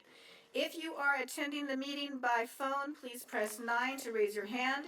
If attending by personal computer, please click the raise your hand button. Press *6 to unmute yourself and state your name and begin speaking. And I see we have Mr. Rivas. Hi. There you go. Congratulations, Mayor. Thank you very much. Congratulations, Councilwoman. Congratulations, Councilman. It's a long time ago, Eric and I were cleaning up the desert, and who would ever guess? Tonight, I want to ask the council to support me in the coming year, and I'm talking not as a member of the Antelope Valley Board of Trustees, I'm talking as a citizen of the Antelope Valley. There are some things I'm going to present in the next year or two and I would like the council to consider them. First of all, I'm going to introduce a resolution at the next board meeting in January of the Antelope Valley Community College that we have a homelessness conference at the college. The last time we had one was 2017. And I think it would behoove us to have one. Now here's the deal. We have some terrific organizations up here. They do a great job. But unfortunately, it's all scattered. One organization will feed, house, one organization will do the same thing. I would like to see the organizations focus on those areas that they are best at. Now, one of the reasons that they're all jumbled up like that is the funding. They have to apply for different funds to keep their business in order. But I believe personally that we can get around that. If Laura requests funding for food, and that's not her thing to feed people, how about if she gives that money to Eric, who has that specialty? And it's very complicated. That's why we need a conference at the college to get everybody on board so that we can focus on the different areas that people excel. Another thing, I have spoken to the council before, the old council, Laura and Austin and Richard have heard this before. We need a hospital in Palmdale on the east side. The Antelope Valley Healthcare District owns property at 40th Street East and Palmdale Boulevard. They lease the clinic out to the county. I have brought it up when I was on the hospital board that we need a hospital on the east side of Palmdale. Finally, after all this pestering, the CEO of the hospital said, yeah, I want to build a hospital on the east side. So we're going to pursue that. If you're going to build a new hospital in Lancaster, we're going to build a new hospital on 40th Street East and Palmdale Boulevard. It might not be 200 beds, but we'll have a hospital at the beginning. That's something that you'll hear me talk about all year long. Finally, if we're building a new hospital, we have to do something for the veterans. We have to have a wing for inpatient services for the VA. Shouldn't have to travel 65 miles to West LA to get services. Thank you for your time. We have Betsy Hazlitt.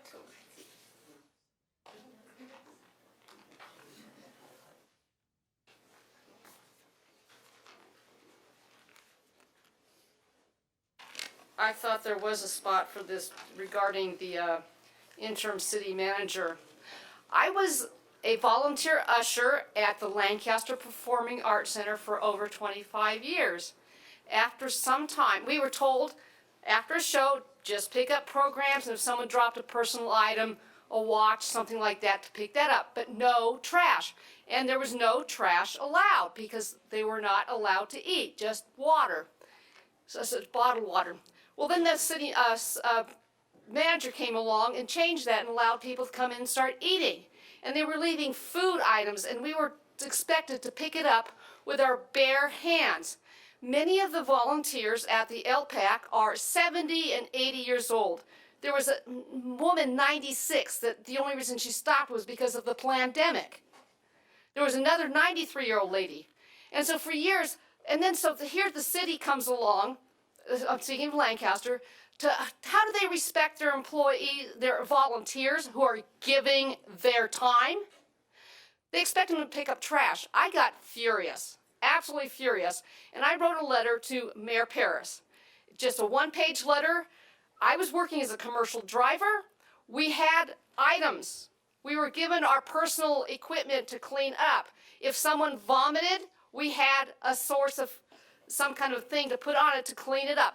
Why aren't you listening to me, please? Thank you. Do I get a couple extra seconds for that interruption?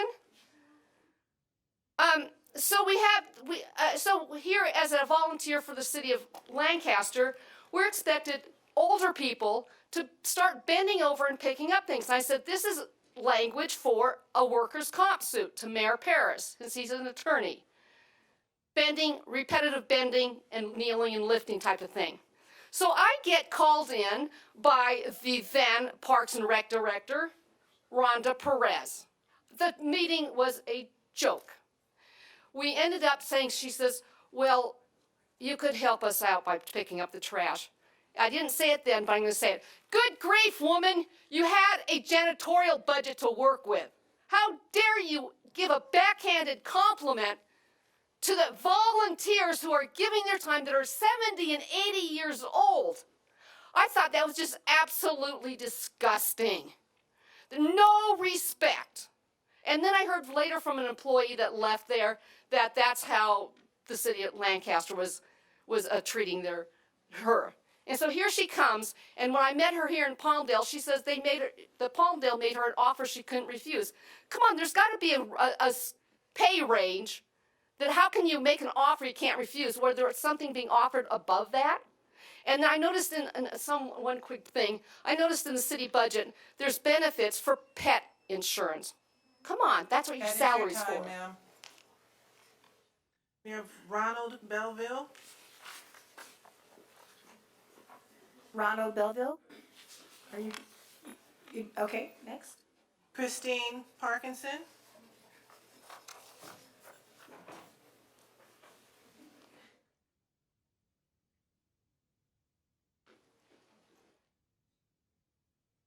Congratulations. Thank you. I don't believe that Rhonda Perez is a good fit for Palmdale. I don't believe that anyone who is transplanted, funded, and beholden to Marv Christ or RX Paris should hold a position in Palmdale. I believe that the city should actively look for a city manager and vet them properly, not how you handled JJ Murphy. Mayor Betancourt, congrats again on the mayor position. However, I am disappointed that you voted in RX Paris and Marv Christ puppet. And perhaps you can use the Measure AV money for existing AV homeless issues. And why? I'm sorry, I'm taking notes as I'm listening to this. Why are our city employees still being furloughed? They work hard.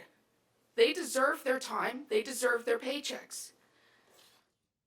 Oh, and by the way, Ms. Perez, it's not very becoming of you to be whining to your father before a meeting. Thank you.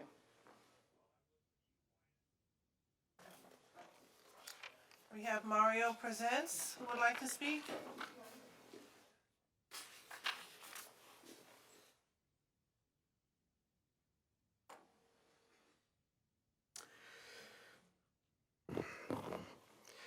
Case number 3245379. On November 16, 2012, the suspect attended this event at Los Angeles City Hall. She brought her 11-year-old daughter with her. The suspect left the event at approximately 3 hours later in the company of two adults. Mario. She left her cut his 11-year-old mic. daughter at City Cut his Hall. mark, cut his mic. Her daughter followed her out and approached her on the street approximately 1 block from City Hall. Let me just say that this is to do with the city of Palmdale related issues. This is a personal issue. This has nothing to do, this, do not turn, he needs to go out. Go out. Out he goes. Out. Out he goes. Remove him. Remove him. This is not a city of Palmdale jurisdictional issue. He needs to be removed. Remove him from this, out he Hey, goes. Madam Mayor, could we take a quick recess? Yep, everybody go. Let's go.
any personal attacks in here.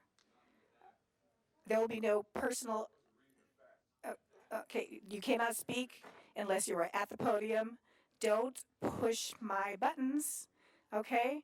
Let's have a civil behavior here. That's probably a wise move, and maybe I should have been more calm, but there's been so much negative energy from some groups.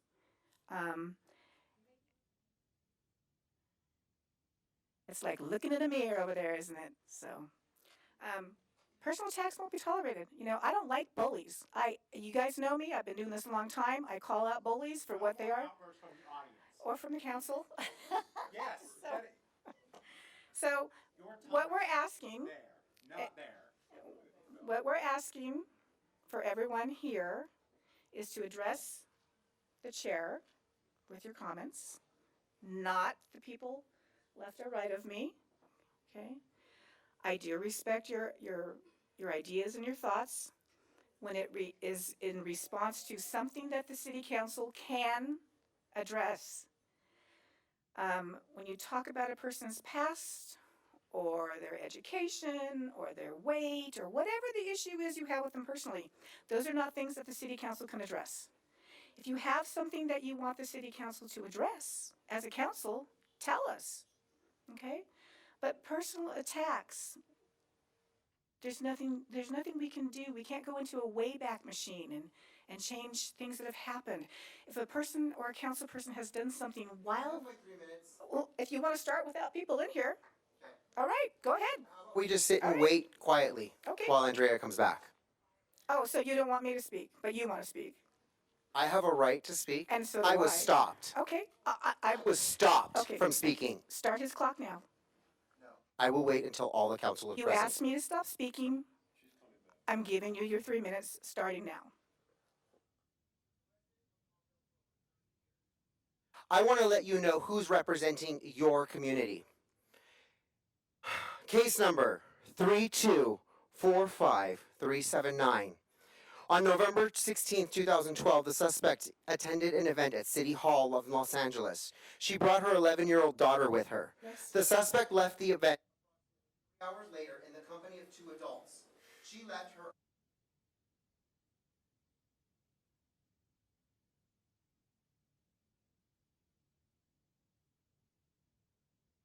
told the child to go back to Los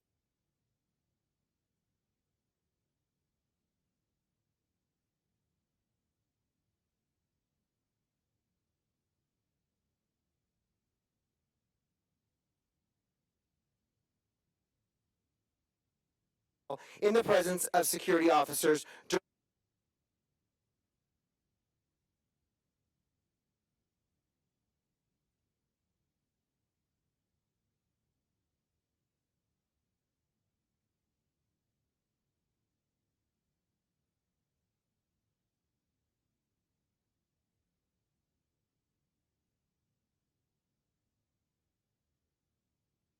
The company, suspect Alarcon was subsequently located at the Doubletree Hotel after 1 a.m. Subsequently came to Central Division in the company of other individuals. Suspect appeared intoxicated, according to officers who saw her at LAPD Central. This is who Andrea Alarcon is. Thank you for whispering and talking over me while I'm talking. That shows extreme disrespect. This is Andrea Alarcon. I want the council to listen to me. I want the council to listen to my words. That is all I asked when I first stepped up here. And I was told I couldn't speak my words. I was practically tried to be escorted out of here because I wanted to offer information, because I am the information captain of the Palmdale Freedom Coalition. I do this stuff for joy. I want to find out information about the people running my city. And when somebody is owned, bought, and paid for by someone like RX Paris, Rhonda Perez, Eric Olson, Andrea Alarcon. All three people have roots deeply hidden in with RX Paris. I have a right to say them, and I have a right to bring it to your attention. All I asked was for you to listen, and you practically had me thrown out of here. I want you to know that we are watching everything that you are doing. I'm going to help work with PFC to get Rhonda removed as interim city council. And Andrea Alarcon, I don't think you're going to be up here much longer, because I guarantee you we will not stop. Recalls happen for everybody. We know how to run them, and I don't think your donors are going to be very happy having to have you reelected over and over and over again. Eventually, they're going to figure out you're a losing horse.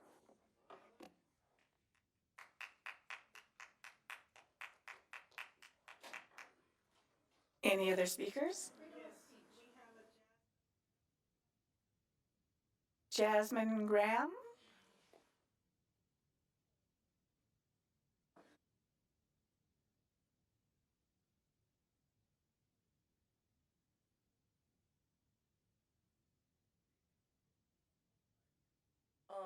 Hi, this is my first time doing this, so I don't know how to do it, but. Just take a deep breath and start talking, as long as it's related to city. Okay, and I don't know if I can specifically say the name. Um, okay, when I came down here, I was in, saves, I was, um, volunteering with Miss Ruth Sanchez, with the DHS Foundation. She helped me get in, in saves because I was homeless. I was there, I want to say 4 or 5 months. Um, then November 9th, Miss Patricia told me that I had to, Patricia Moraz, I know that's always saves. She told me that I had to exit because I stayed the capacity, but it's more people that was going to saves that was there over 6, 7, probably a year. And on November 9th, it was an advisory. I'm not sure if you guys know when they was doing the election. It was advisory, for, weather. Not weather, but I'm nervous. I'm sorry. For winter, and I contacted Miss, Morales. yes, Miss Morales at Saves, and basically she told me that she didn't care. There's nothing she can do, and I just didn't like the way that she talked to me or handled the situation, and I had to stay on hold in order to talk to her for over 30, 45 minutes. Um, so I just wanted you guys to let that be known that she is kicking people out that don't have nowhere to go, want help with resources, you know. I think that's about it. Okay, thank you. Any other speakers?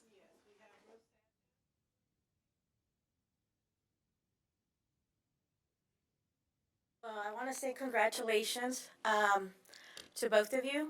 Finally, we have two women. Pretty soon, I hope to have nothing but women on the council. No offense to the men, but hopefully. Um, Unfortunately, I do have to bring something up to your attention. And I like what you said, Laura, what you said about respect and bullying. The city has done that several times. The city likes to bully individuals. The city of Palmdale likes to really hurt individuals that are doing their work. Most all of you have been around me and have been work with me out in the desert. I do the work, not because I get paid, because God knows I don't get paid at 5 in the morning, 6, midnight, whatever. However, you know, it is hurtful when the own city, instead of working with the individuals, like to attack the individuals such as myself. Patricia Morales, I have brought up actually back to you guys the Second Chance program. Patricia was all in favor. Yes, you guys, I kind of forced you guys to kind of step up, and did that. So through the whole program, Patricia all of a sudden decides to call an emergency meeting using Rhonda's name, saying that Rhonda wants to have a meeting with my employer. For whatever reason, it didn't happen. Then she said Mike Miller needs to go ahead and have a meeting with my employer. Okay, so what they were complaining was the fact that individuals supposedly were complaining because they were doing community hours. Even though I had brought up to the city council what the program was going to be about, Patricia was aware of it, and she insisted that I needed to help her get the job that Mike Miller's no longer have, because that's the position she wants to have. But because I didn't, now I'm being attacked by the city. I don't know whether Mike Miller is involved, whether Rhonda was involved. I have no idea, but the complaint came only because supposedly I asked them to go to Bakersfield and because I asked them to work. You know, this is what the Second Chance program is, to make them accountable, to have them come out and do work. They either go to school full-time or they get a job. Many individuals, such as Jasmine, has been working, you know, held a job and everything, has been volunteering. Yet, when the city of Palmdale sent an advisory that the weather was going to be really bad, Patricia decided to kick a lot of people out that they did not contribute, that they didn't want to be recorded, so that they can have this recording complaining. Okay, they also kicked out kids out of the program, and she has refused now to work with us. So everybody is out of the program, is out in the street. So this is what I mean. You guys do horrible things.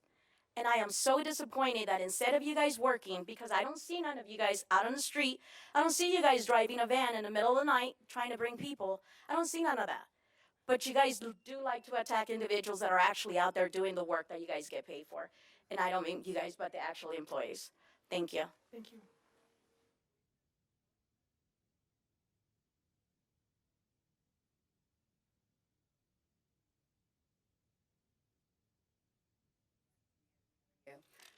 Congratulations to both of you. Gentlemen, how are you? I'm part of the SAVES program myself. I exited out of being in jail in June. I started with 0. So I got, together with SAVES program, they said they were going to help me for housing and everything. I got a job, I have a car, I have my young 2 kids and everything. And I started school. I'm a drug and alcohol counselor. Ever since the 14th of November with Patricia Morales, she approved for me to, come in on Wednesdays and get my vouchers because I'm in school and I couldn't do it Mondays. On the 28th of November, she said that I could no longer pick up my vouchers on Wednesday, that I had to do it Monday. So I sent somebody else for me. She had them wait for an hour for a voucher. On the 5th, I had to go in myself, the 5th of December and the 12th of December. Those 2 days, I'm told that I have only 2 weeks left. Prior to that, since the beginning of the program itself, I've been very adamant with her. I've been very thorough. I've been very communicative with her. She told me early on that Valley Oasis was going to call me. When I went to check with Valley Oasis after the vouchers finished, I'm not even in the system. So nevertheless, I took 2, 3, 4 days off of my regular job that I had already acquired through ABPH. Now I lost that job because of Patricia's wrongdoing and not following through the program. I've communicated with her. I have her cell phone number. I get no response back. Every time I call on a Monday, she's not there. Or she's in a meeting. You're going to tell me you're going to be in a meeting from 9 to 5? I've been in meetings. I know how to take time off, check my emails, and respond to important messages. I would really like for you guys to consider for Ms. Patricia Morales to really be evaluated for programs like this. She tells me that the reason why there's no more funding is because, the Palm Sin had to go through 3 different new owners. That's not my business.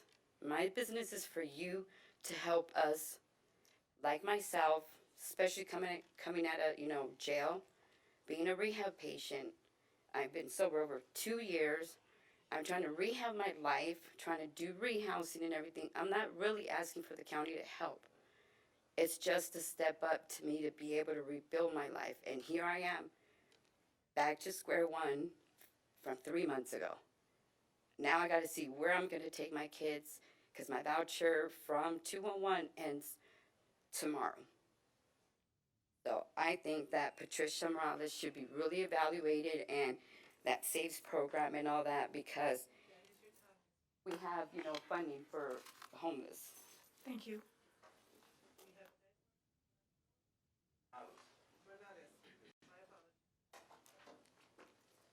Good evening, ladies and gentlemen. I'm a constituent of the 5th District, and I have a problem in my neighborhood that I hope you can help me with.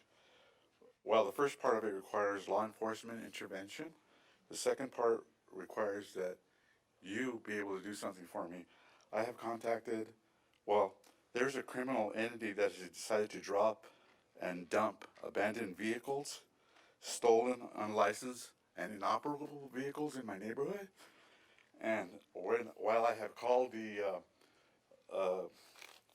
enforcement department to remove the vehicles, it has been a 6, 8, 3, 4, 2 months process from your code enforcement department.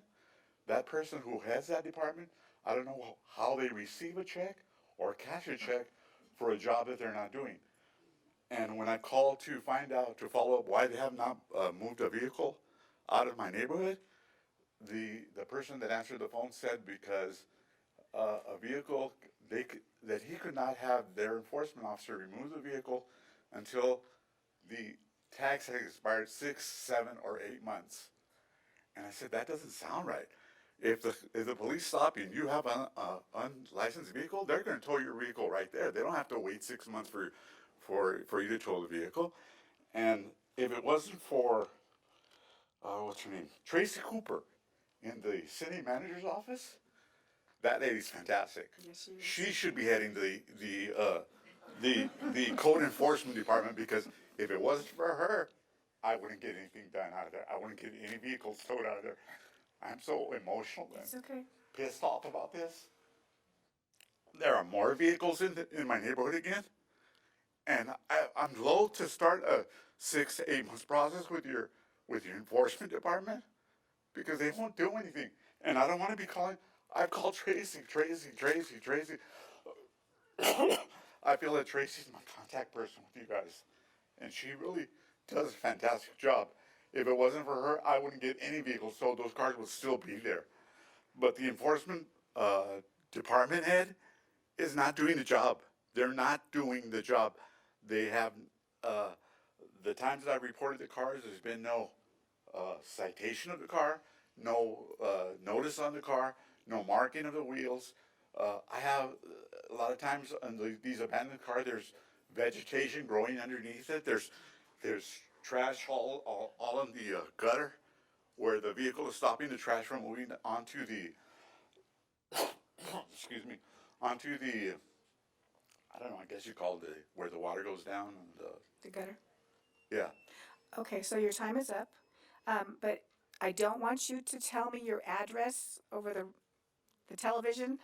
I don't want your neighborhood to be disclosed right now if you're having criminal problems. But what I would like you to do is see our captain in the back. He's got his hands up. Please give him your information so that we can work together on this. Okay? But I really do think that something needs to be done with I the understand. code enforcement department, because they're not doing their job. I understand. They're not doing it. I absolutely, I hear It you, shouldn't sir. be take 8 I months hear to you. remove a car from a neighborhood that has no tags on it. Okay, thank you. Thank you. So, yeah, please give the information to our captain so that he can assist you with this. Thank you. And once again, that Tracy Cooper. We will let Tracy know, for sure. Thomas McDowell, come on up. Good evening, Council. I've been a resident of Palmdale for 31 years now on the east side, and I noticed an increasing amount of illegal, unsanitary, and dangerous pop-up eateries on dirt lots. And my question is, what's being done about it? Will there be anything done about it to shut them down or cite them to get this illegal operation and unsanitary stopped?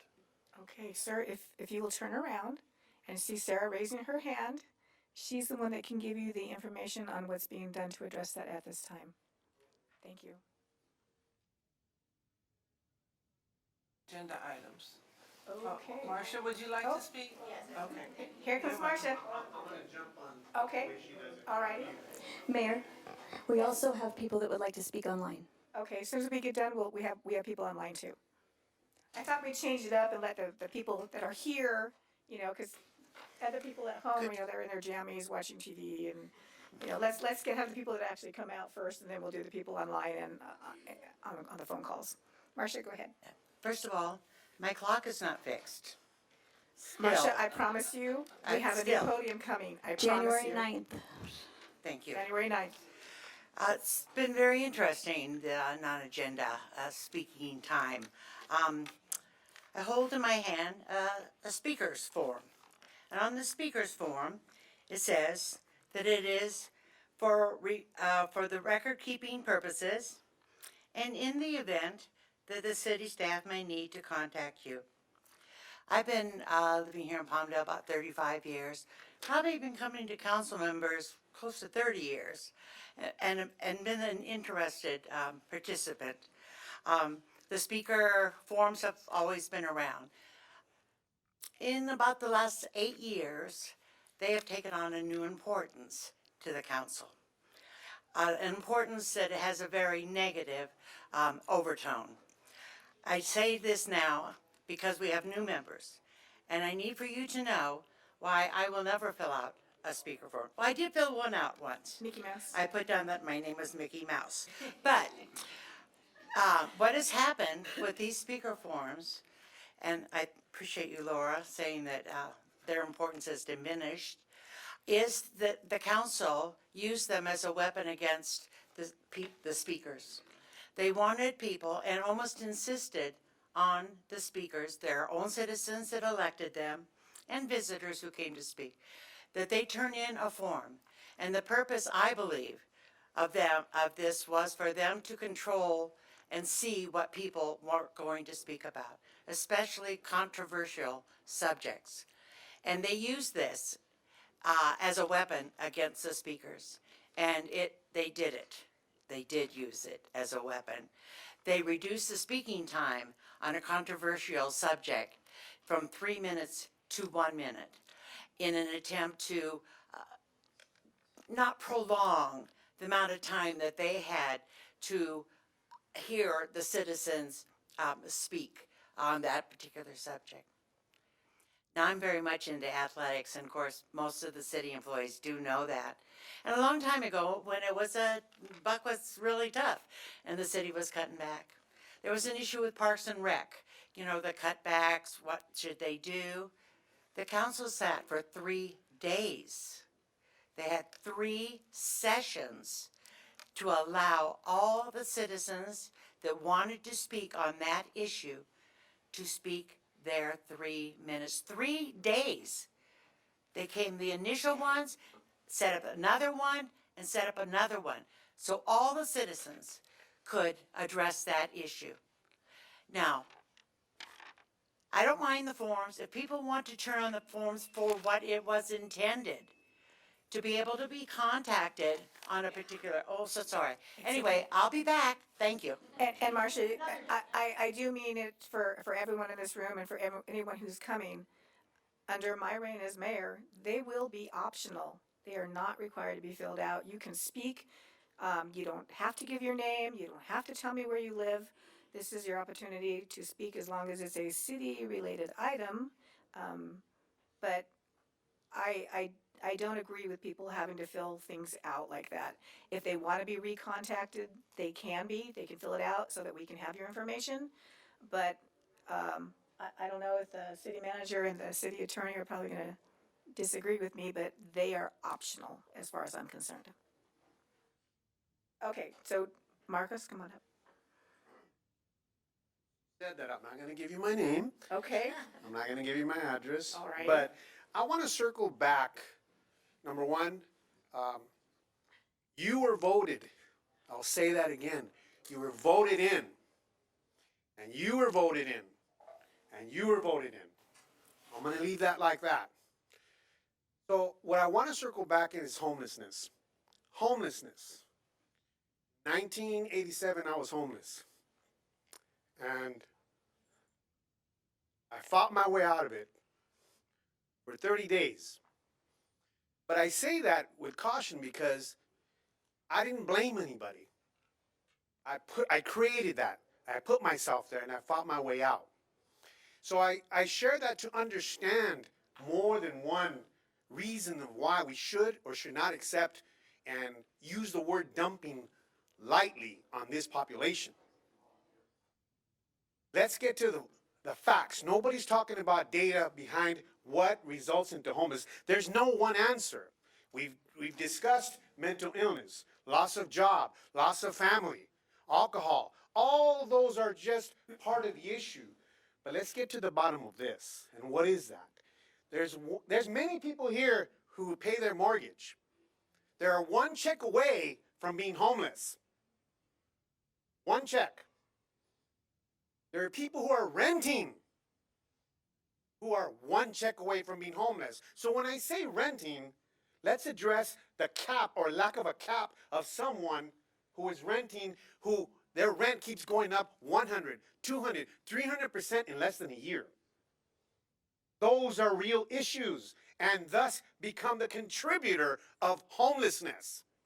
So when we want to talk about solving homelessness, let's sit down collectively with the pros and the cons of the origins of this homeless issue. It's not just mental illness and what I just expressed. So when you guys are ready, let's sit down and discuss that because it's not unique to Palmdale, to LA, to California, to America. It is global. So I'll finish with this. I was watching a video 2 nights ago, as I do in my downtime on Netflix, and it said, and it was showing us the whole history, a documentary on homelessness. I thought it was here. I thought it was in LA. It was not even in America. It was in New Zealand, right? So let's think big together on how we can start to tackle each thing that causes that homeless. And let's not write it off the way we've been doing these last 2 hours. Thank you. Anyone else in person? Anyone coming up?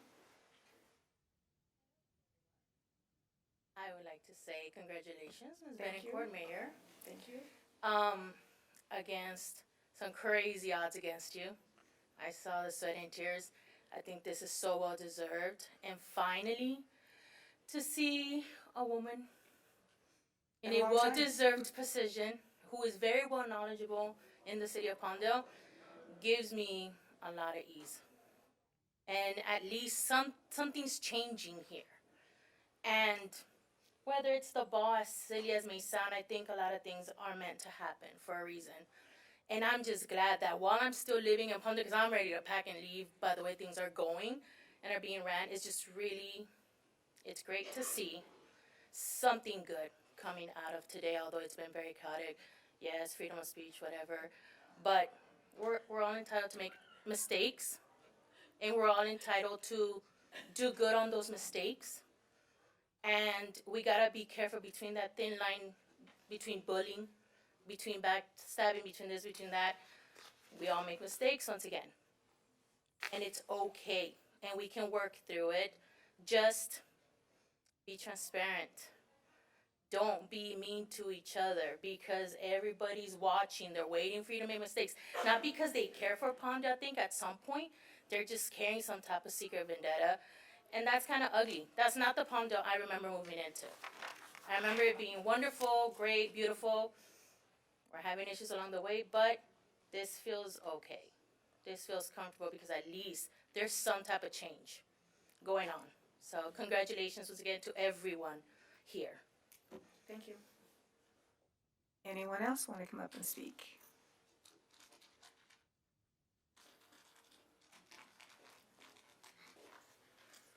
I would like to know what happened to voting rights. I don't know at what point the city of Palmdale, you said 170,000 people is the population. That is correct. So now the mayor's task is upon 5 of you. You guys get to select our mayor. That just doesn't make sense to me. I don't know, I will be looking into it and seeing what matters, like the legality of that. Because I truly feel like you restricted the voice of the people. You have 170,000 populace. You're not giving them a say in who they want to run their city. That's kind of odd. And yeah, I don't know where you guys, like, how did that happen? Like a closed session meeting where you guys just said, yeah, we'll just do it how we want to do it. We're here for the people, to represent the people, but we're going to nominate one of our own. Kind of asinine. So, thank you. Anyone else want to come up and speak?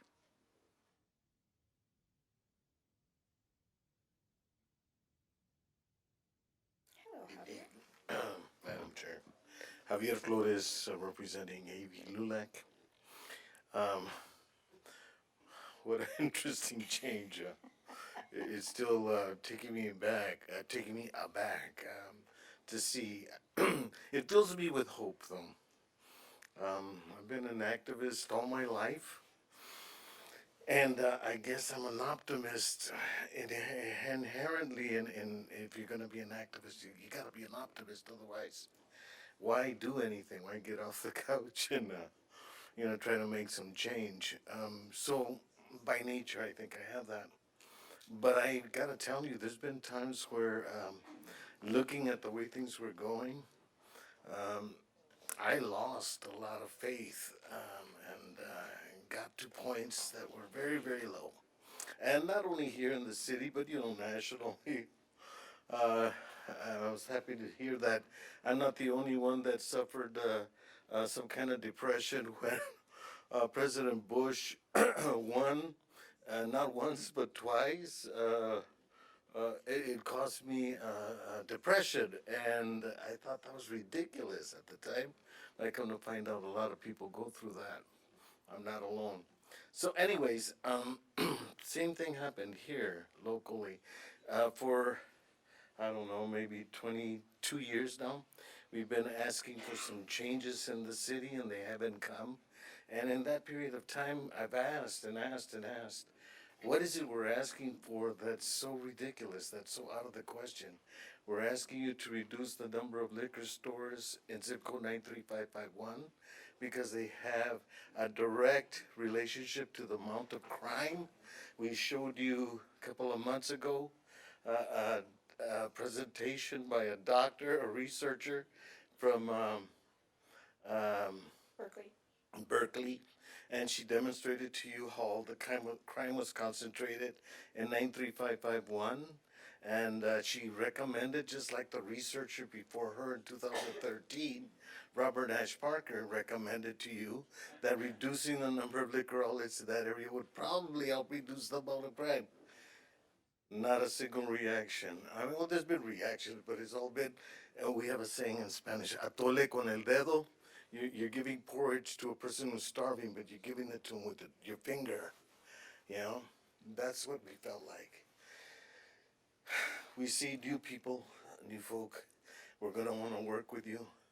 We're going to want to work with those individuals who've shown us that they're interested in dealing with the problems impacting our youth. We're not done, and we think we might have 3 votes now. Let's get it done. Madam Chair, you're in charge of the ad hoc committee. Why don't you appoint these 2 individuals to be part of that committee now? Let them. I will make sure they get your contact information too. Thank you.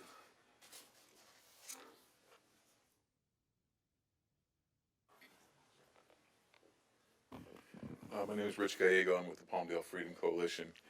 And I just wanted to say, the rotating mayor situation. I've looked into this a bit in other cities, and I know that there are some benefits and there are some drawbacks to it.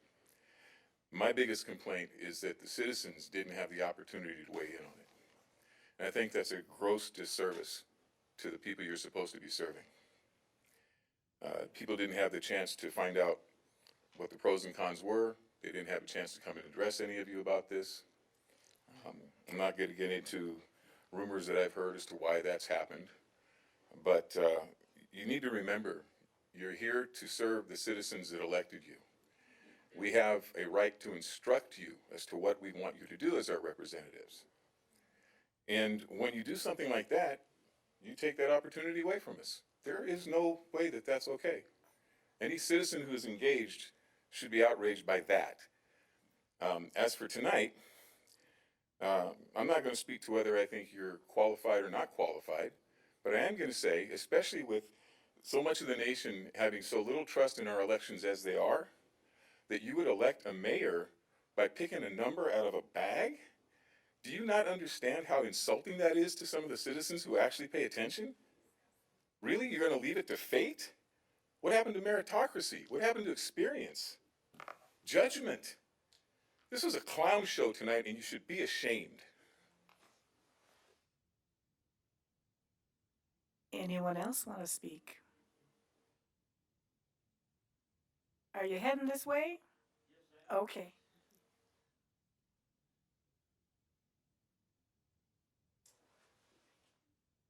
My name's Ron Belville, and I live in Lancaster, but I have a pretty good investment in Palmdale because I had a business here for 28 and a half years. I probably paid more in business taxes than a lot of these people will make in their whole lifetime. I also supported Saves very, very heavily, and a lot of other different things I won't get into over here. And I would just like to say, I think you guys should commend yourselves. I think the 3 of you have done a fantastic job.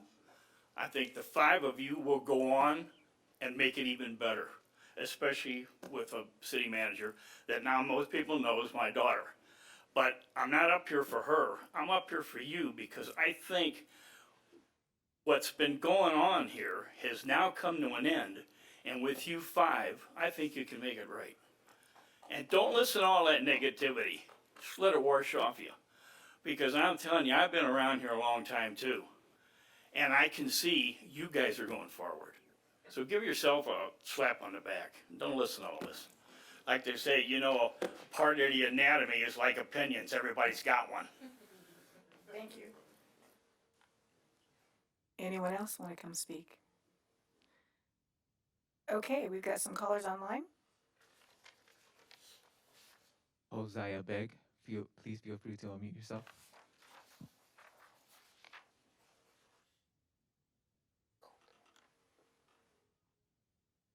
Hello, can you hear me? Hi, we can barely hear you. Can you can we somehow turn up the sound? Is this better? Is anyone there? Hello? Is he muted? Josh, I can't. He's coming through. He is? Go ahead and speak. I think we can hear him. Just go ahead and start your comment, and if we can't hear you, then we'll let you know. Hi, my name is Josiah Begg. I live in the city of Palmdale. First, I want to say congratulations, Mayor Betancourt. I did find it a little disappointing, as the last 2 people have said, that we no longer get to elect our own mayor. But that being said, I do wish you the best, and hopefully we will get to see you do a great job along with the rest of the other council members. I do want to ask, I like to take public transit and I like to bike around the city, but a lot of the city's infrastructure is not friendly towards pedestrians and cyclists. There are a lot of areas where the cycling infrastructure is disconnected and disjointed. I have to sometimes take over an entire lane, which causes drivers to become irritated. And I don't really have a choice because I can't ride in the gutter, or sometimes there isn't even a gutter, it just goes straight into dirt. So I do hope to see the city address some of those things in the future and just give us some better infrastructure to keep cyclists safe and keep pedestrians safe and make this city a lot more accessible. Additionally, I do want to ask, I've noticed that a lot of the intersections, myself and many other pedestrians that are on the road at the same time as me that are along on the sidewalks will get to an intersection and have to wait an entire cycle for all of the lights to change before the walk signal comes on, because we got to the intersection just a fraction of a second too late. I've seen other cities do this where they put the walk signals on an automated loop so that they turn on a cycle with the signals for driving traffic. And I think that would be great for many of the busiest intersections in the city, particularly along Palmdale Boulevard and 10th Street West, where there are a lot of commercial uses. So that's pretty much it. I would just like to feel a little bit more comfortable in the city's environment as a pedestrian and as a cyclist. And that's it. Okay, thank you. And just so you know, Mr. Begg, that we actually are working on extending and improving a lot of our bike lanes, so hopefully you'll see those improvements soon. Okay, awesome. Thank you. I'm looking forward to seeing that. Thank you. Ricardo Ortega, please feel free to unmute yourself. Hello, everyone. Ricardo Ortega. Congratulations, Mayor Betancourt, on your new chapter in the city of Palmdale. The only question that I would like to have, or just feedback on, is on the homeless issue specifically. I hope that the city council, the city manager, and all your different members in the city will be willing to work with the county specifically on how to address this on a more collaborative way. And so I hope that we can have that dialogue with each other and to better support the different constituents in Palmdale and in the rest of the Antelope Valley area. So thank you so much. Thank you.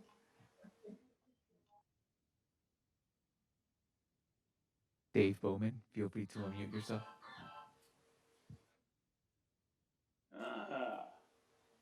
I figured out how this thing worked. You know, I know a lot of people that were involved with the elections down there in Palmdale. And a lot of them were kind of offended because of how harsh I was in my speaking to the city council, members of the city council. So I stood back and decided I wasn't going to say anything to see what you people would get up to. And you did not disappoint. You did not disappoint. And I'm not going to go ahead and talk about what was offered for withdrawals. I'm not going to go ahead and talk about lawsuits over unpaid leases. I'm not going to go ahead and talk about retail marijuana sales here in the city of Palmdale.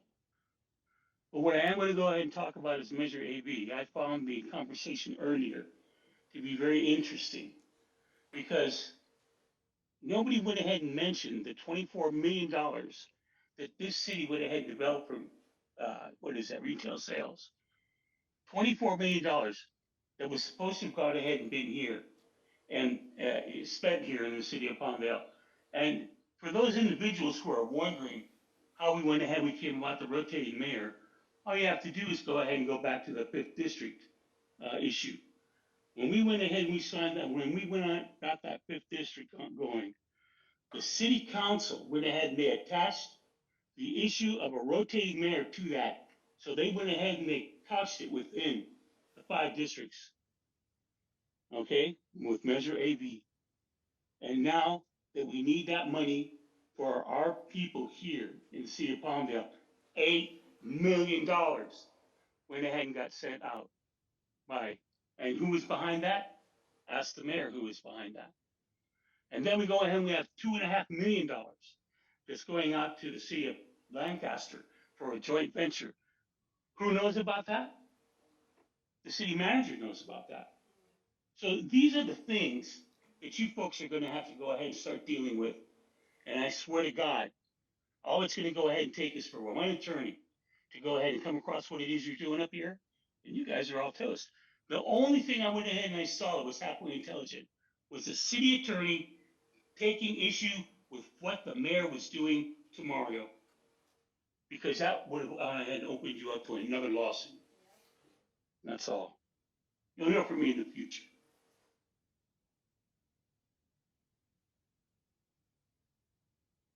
Sky Chung, feel free to unmute yourself.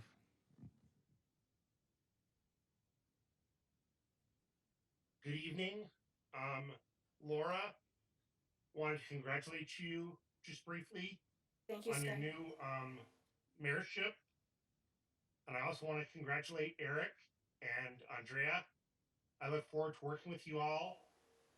And I'm hoping that in the near future, we can see some great changes happening here in the city for once, and that it's a new dawn. And thank you all. Merry Christmas, happy holidays, and look forward to working with you all in the near future. Thank you, Sky. That's all for now. Anybody online as opposed to phone calls? That's all for now. That's it? Okay. Any last minute calls for public comments? Come on up. Oh, okay. Well, we'll close public comments on non-agendized items, and we'll open public comments for closed session items. So we'll start the rotation over again. So do we have any speakers on items for closed session? Okay. Rich Gallego would like to speak on item 14.9.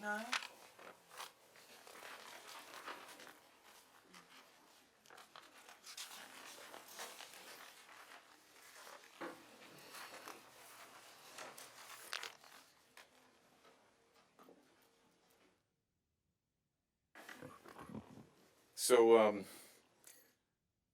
was hoping Ms. Perez would be here. I don't feel like, well, I'd rather she was here to hear this, but we see her, oh, thank you, as I've said before, as yet another tentacle from Lancaster.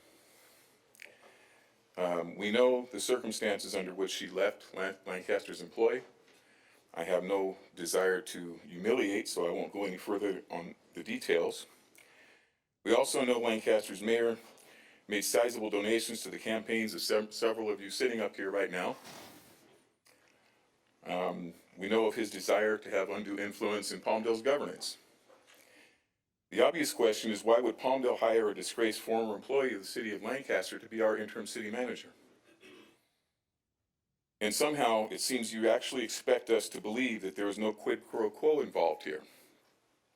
As elected officials, you need to understand not only the need to avoid impropriety, but also the appearance of impropriety. We regularly receive reports from city personnel that they're unhappy with Ms. Perez's leadership, that they're afraid to stand up and speak out when they feel the need because they're afraid of losing their jobs. The last couple of years that I've been involved here, it seems to me that the city's leadership has been a real train wreck. How many lawsuits did you have to talk about in closed session today? Was it 8? I mean, that should wake you up. That shouldn't be the case. Last time I saw that was going to run the city approximately $1.3 million just to hire lawyers to defend us. That doesn't count the cost of settling or losing any of those lawsuits. This has been ridiculous. And to assume that Ms. Perez has nothing to do with the fact that that stuff hasn't been fixed, hasn't been made any better. We have employees that are afraid to speak their minds. And again, I don't care what anybody, Cicero once said that politicians are not born, they're excreted. So when Karen Bass says she has no intention to do this or that, I don't believe her as far as I could pick her up and throw her. So, the not promises, but the comments you guys made earlier doesn't carry any weight with me. Therefore, in accordance with the rights accorded to us citizens in the California State Constitution to instruct our elected officials, the Palmdale Freedom Coalition is instructing you to find a suitable replacement and relieve Ms. Perez of her position as interim city manager. We will not be satisfied with anything else. Thank you.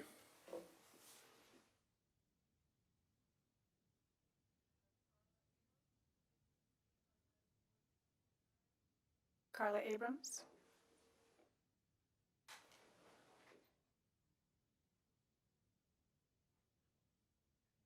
I would just respectfully like to agree that I would not like to see Ms. Perez continue in her office. I don't believe that she's representing Palmdale, and that's who we are, in the best way possible.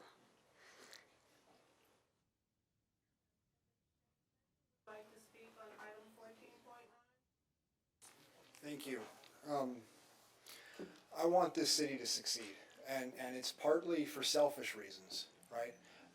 Outside of Palmdale, in the rest of the state of California, this council is known for being the first one to go to district-based elections, resulting in dozens of other cities going to district-based elections.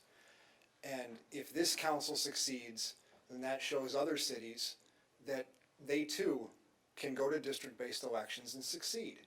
And I think we now have the right council to do that. And, you know, I like how you can change the titles on the little video things in front of y'all. You might not see this, but it now says Laura Betancourt Mayor and Andrea Alarcon Mayor Pro Tem. And there's still one title that needs to change, and it's interim city manager. Let's get rid of the interim. Rhonda Perez should be this city manager. Over the last, it's been about a year now that Ms. Perez has been in that role.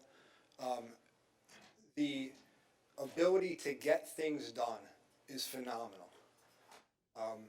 This city would be well served with this new council to have a city manager like Rhonda Perez with some permanence to get things done, because there's a lot to do.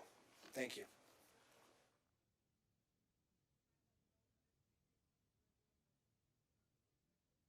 Anyone without a speaker slip want to come up and speak on closed session item?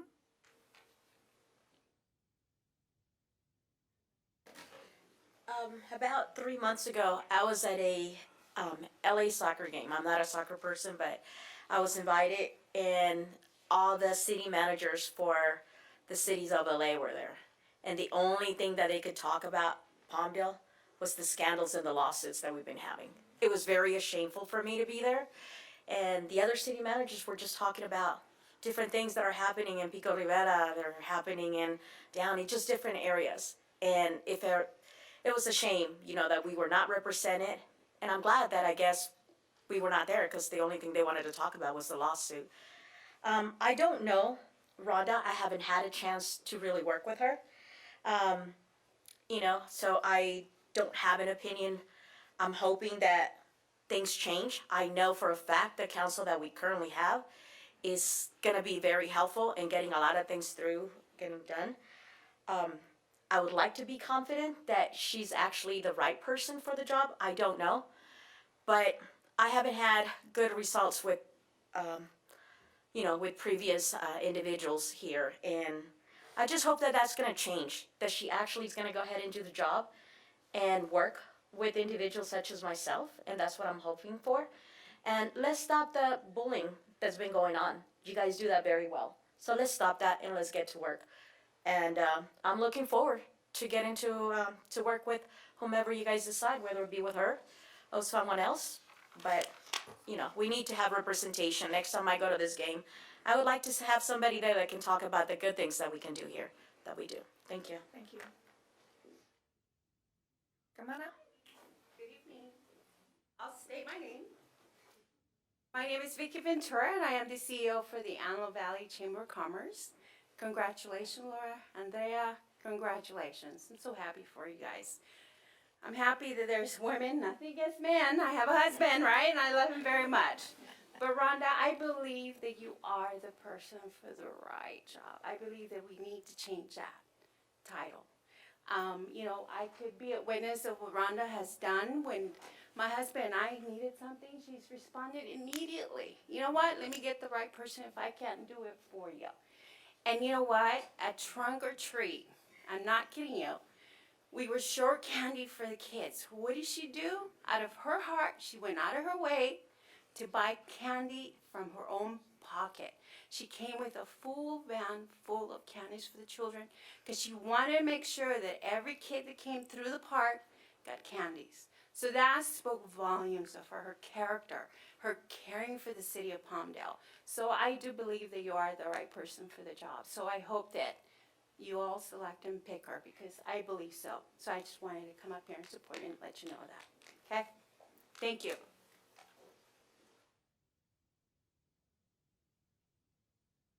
Any other speakers? Oh, come on up. Sorry. I'm Sorry, here. Juan. I'm here. It's hard to follow Vicky, but Vicky is so correct. I encourage the council to make Rhonda our city manager. She has demonstrated over the past year that she can do the job, but more importantly, she is caring about what happens in this city. You can look around right across the street and see that we have change. So I would encourage each and every one of you to ensure that Rhonda is our city manager. And I would also ask that the city will continue its support of veterans because in the interim we've had some missing portions, but I would like for you guys to consider keeping it going with veterans. This is the only city that has actually promoted veterans activities up here, so I would ask that you would continue. But again, she's the woman for the job. Thank you very much. Thank you. Anyone else want to come up and speak? Last call? Come on up.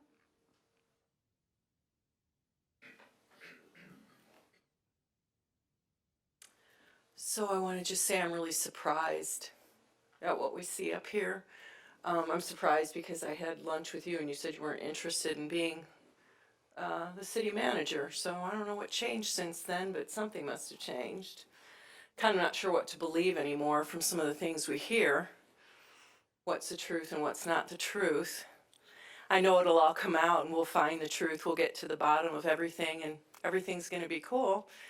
You know, you all know this, we pray for you all regularly.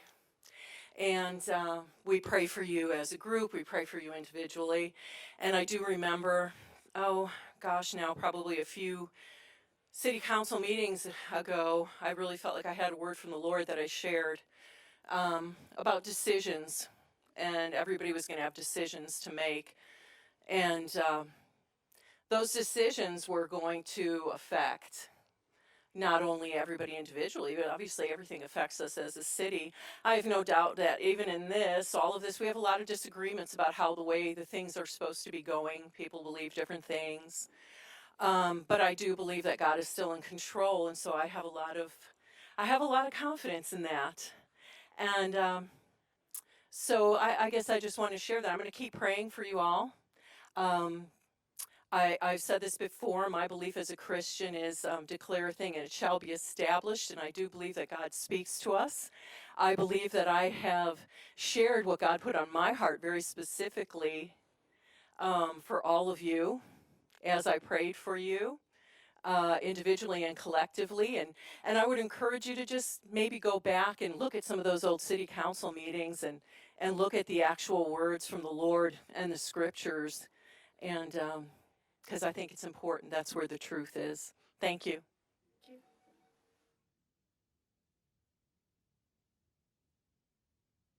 Last call for closed session comments.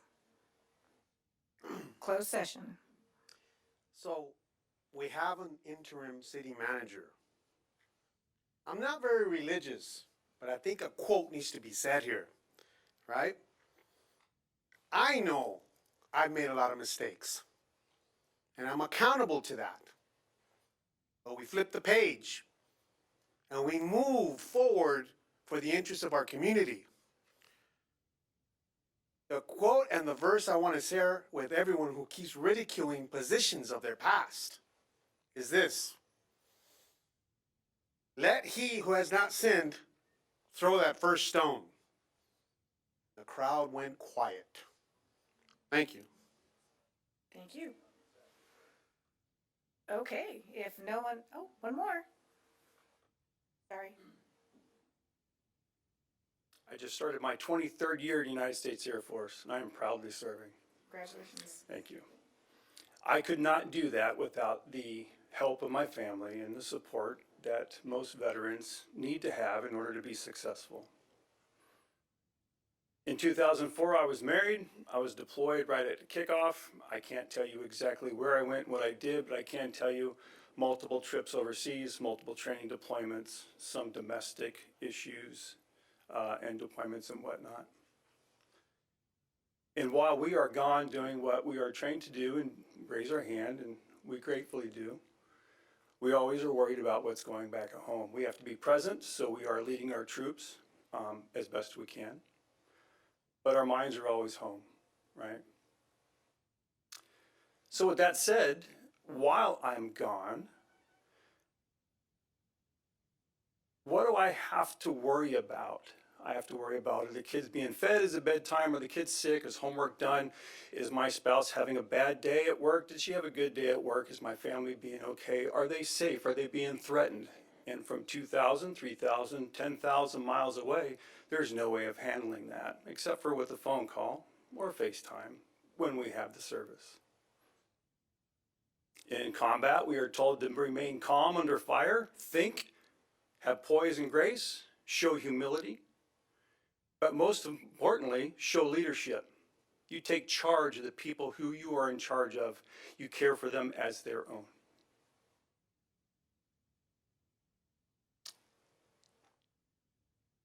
I can say without a doubt that every time I stepped off and had to go do what Uncle Sam asked us to do, that there was one person standing behind me at home, always taking care of the things that I needed to make sure we're getting taken care of. That person had to be mom, that person had to be dad, that person had to be boo-boo fixer, homework maker, upper, project maker, the whole 9 yards. And when we rotate home, you have to be that loving spouse and understanding spouse to make sure that what we do and what we saw, what we did, was taken care of. A lot of troops come home with some bad things and memories. And we all know those letters, PTSD. So my spouse remains calm under fire. She shows incredible poise. She is gracious, she is grateful. And it's no secret who my spouse is. It's that young lady that's sitting all to your left. I am proud of that amazing woman who has raised our kids, backs my career.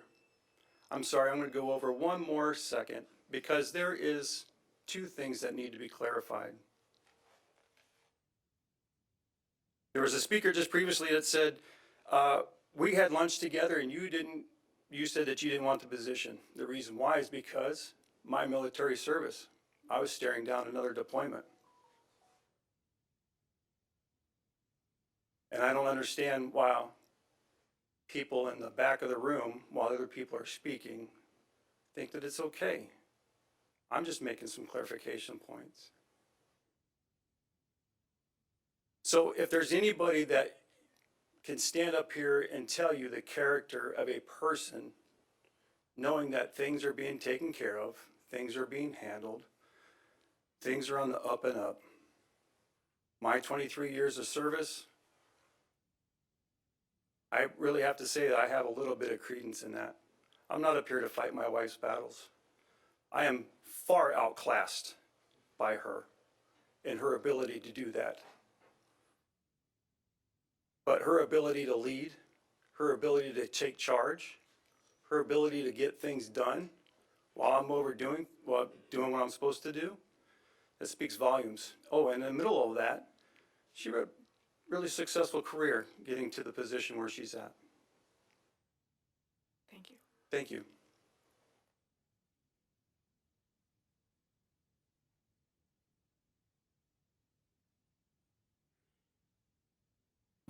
Javier Flores. Throughout the past year, I've had occasion to sit down and talk with Ms. Rhonda Perez and try to take care of several issues, concerns in the community. And what I've gotten from her is a sense that she understands the issue, first of all, And she expresses to us a willingness to try to get things done, to work with us, to resolve the problems. We haven't gotten that from anyone in the past, from any other city manager prior to her. Or if we did, again, atole con el dedo, okay? That's what it's been. And what we'd like, now that there's a new city council, is to give Ms. Perez the opportunity to work with the new council to see how far we can go. I get the sense again, I'm full of new hope, a new esperanza. I had lost it, and now that I see this body, I've got it back. So, I'd like to see what Ms. Perez can do under this new regime. I've got a feeling we're gonna go places. Other people have expressed that, I concur, so. I hope we take away the interim title and give her the full city manager position. Thank you.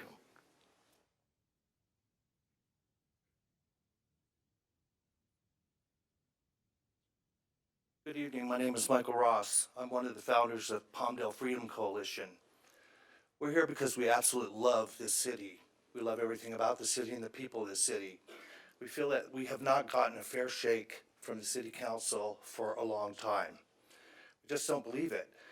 We've been told, I campaigned for you, I went and had lunch with you, and I will clarify that you did say that you were absolutely not interested in being the manager, being the city manager, because of the career path that you took over in Lancaster. You made it very clear, there's no talk about deployment or anything like that.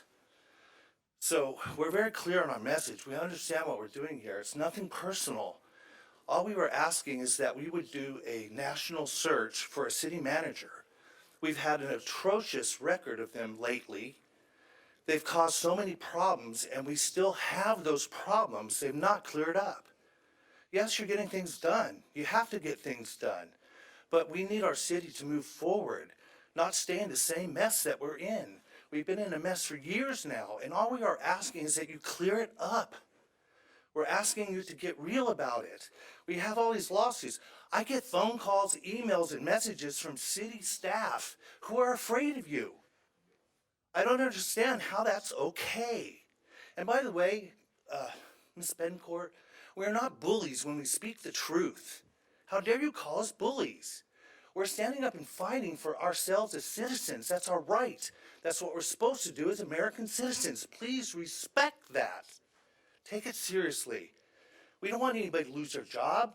We don't want to hurt anybody. We want our city to be the city that we believe that God wants it to be. If you're going to quote scripture, please quote it properly. Thank you very much.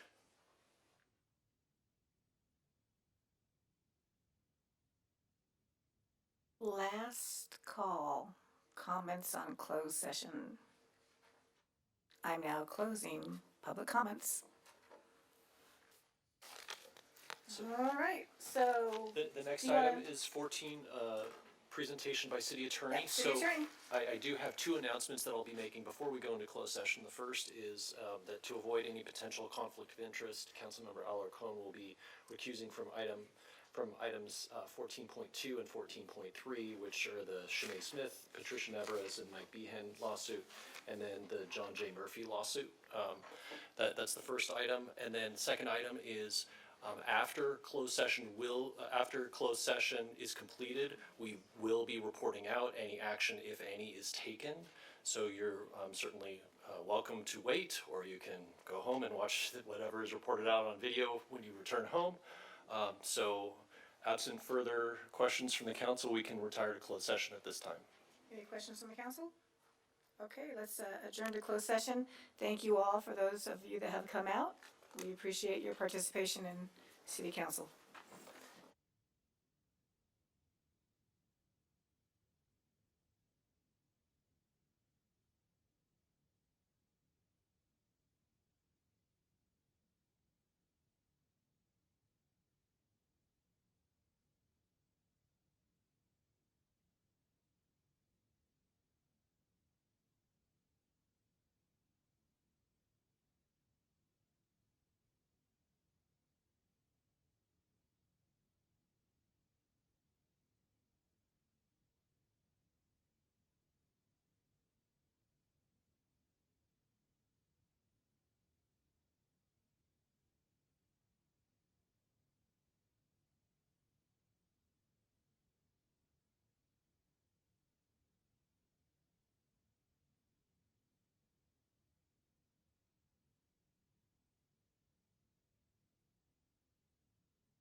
Okay, we are done with closed session. I think our city attorney is gonna report out for us. I would be happy to report out. So there was no action taken with 9 of the 10 items. There was one piece of reportable action taken with respect to 14.9 public employee performance evaluation. There was a 5-0 vote to provide Rhonda Perez a positive performance evaluation. There's no further reportable action. I believe that is it. Move to adjourn, thank you. And our next meeting will be? January 11th. January 11th, so we're adjourned until January 11th. Thank you, everybody.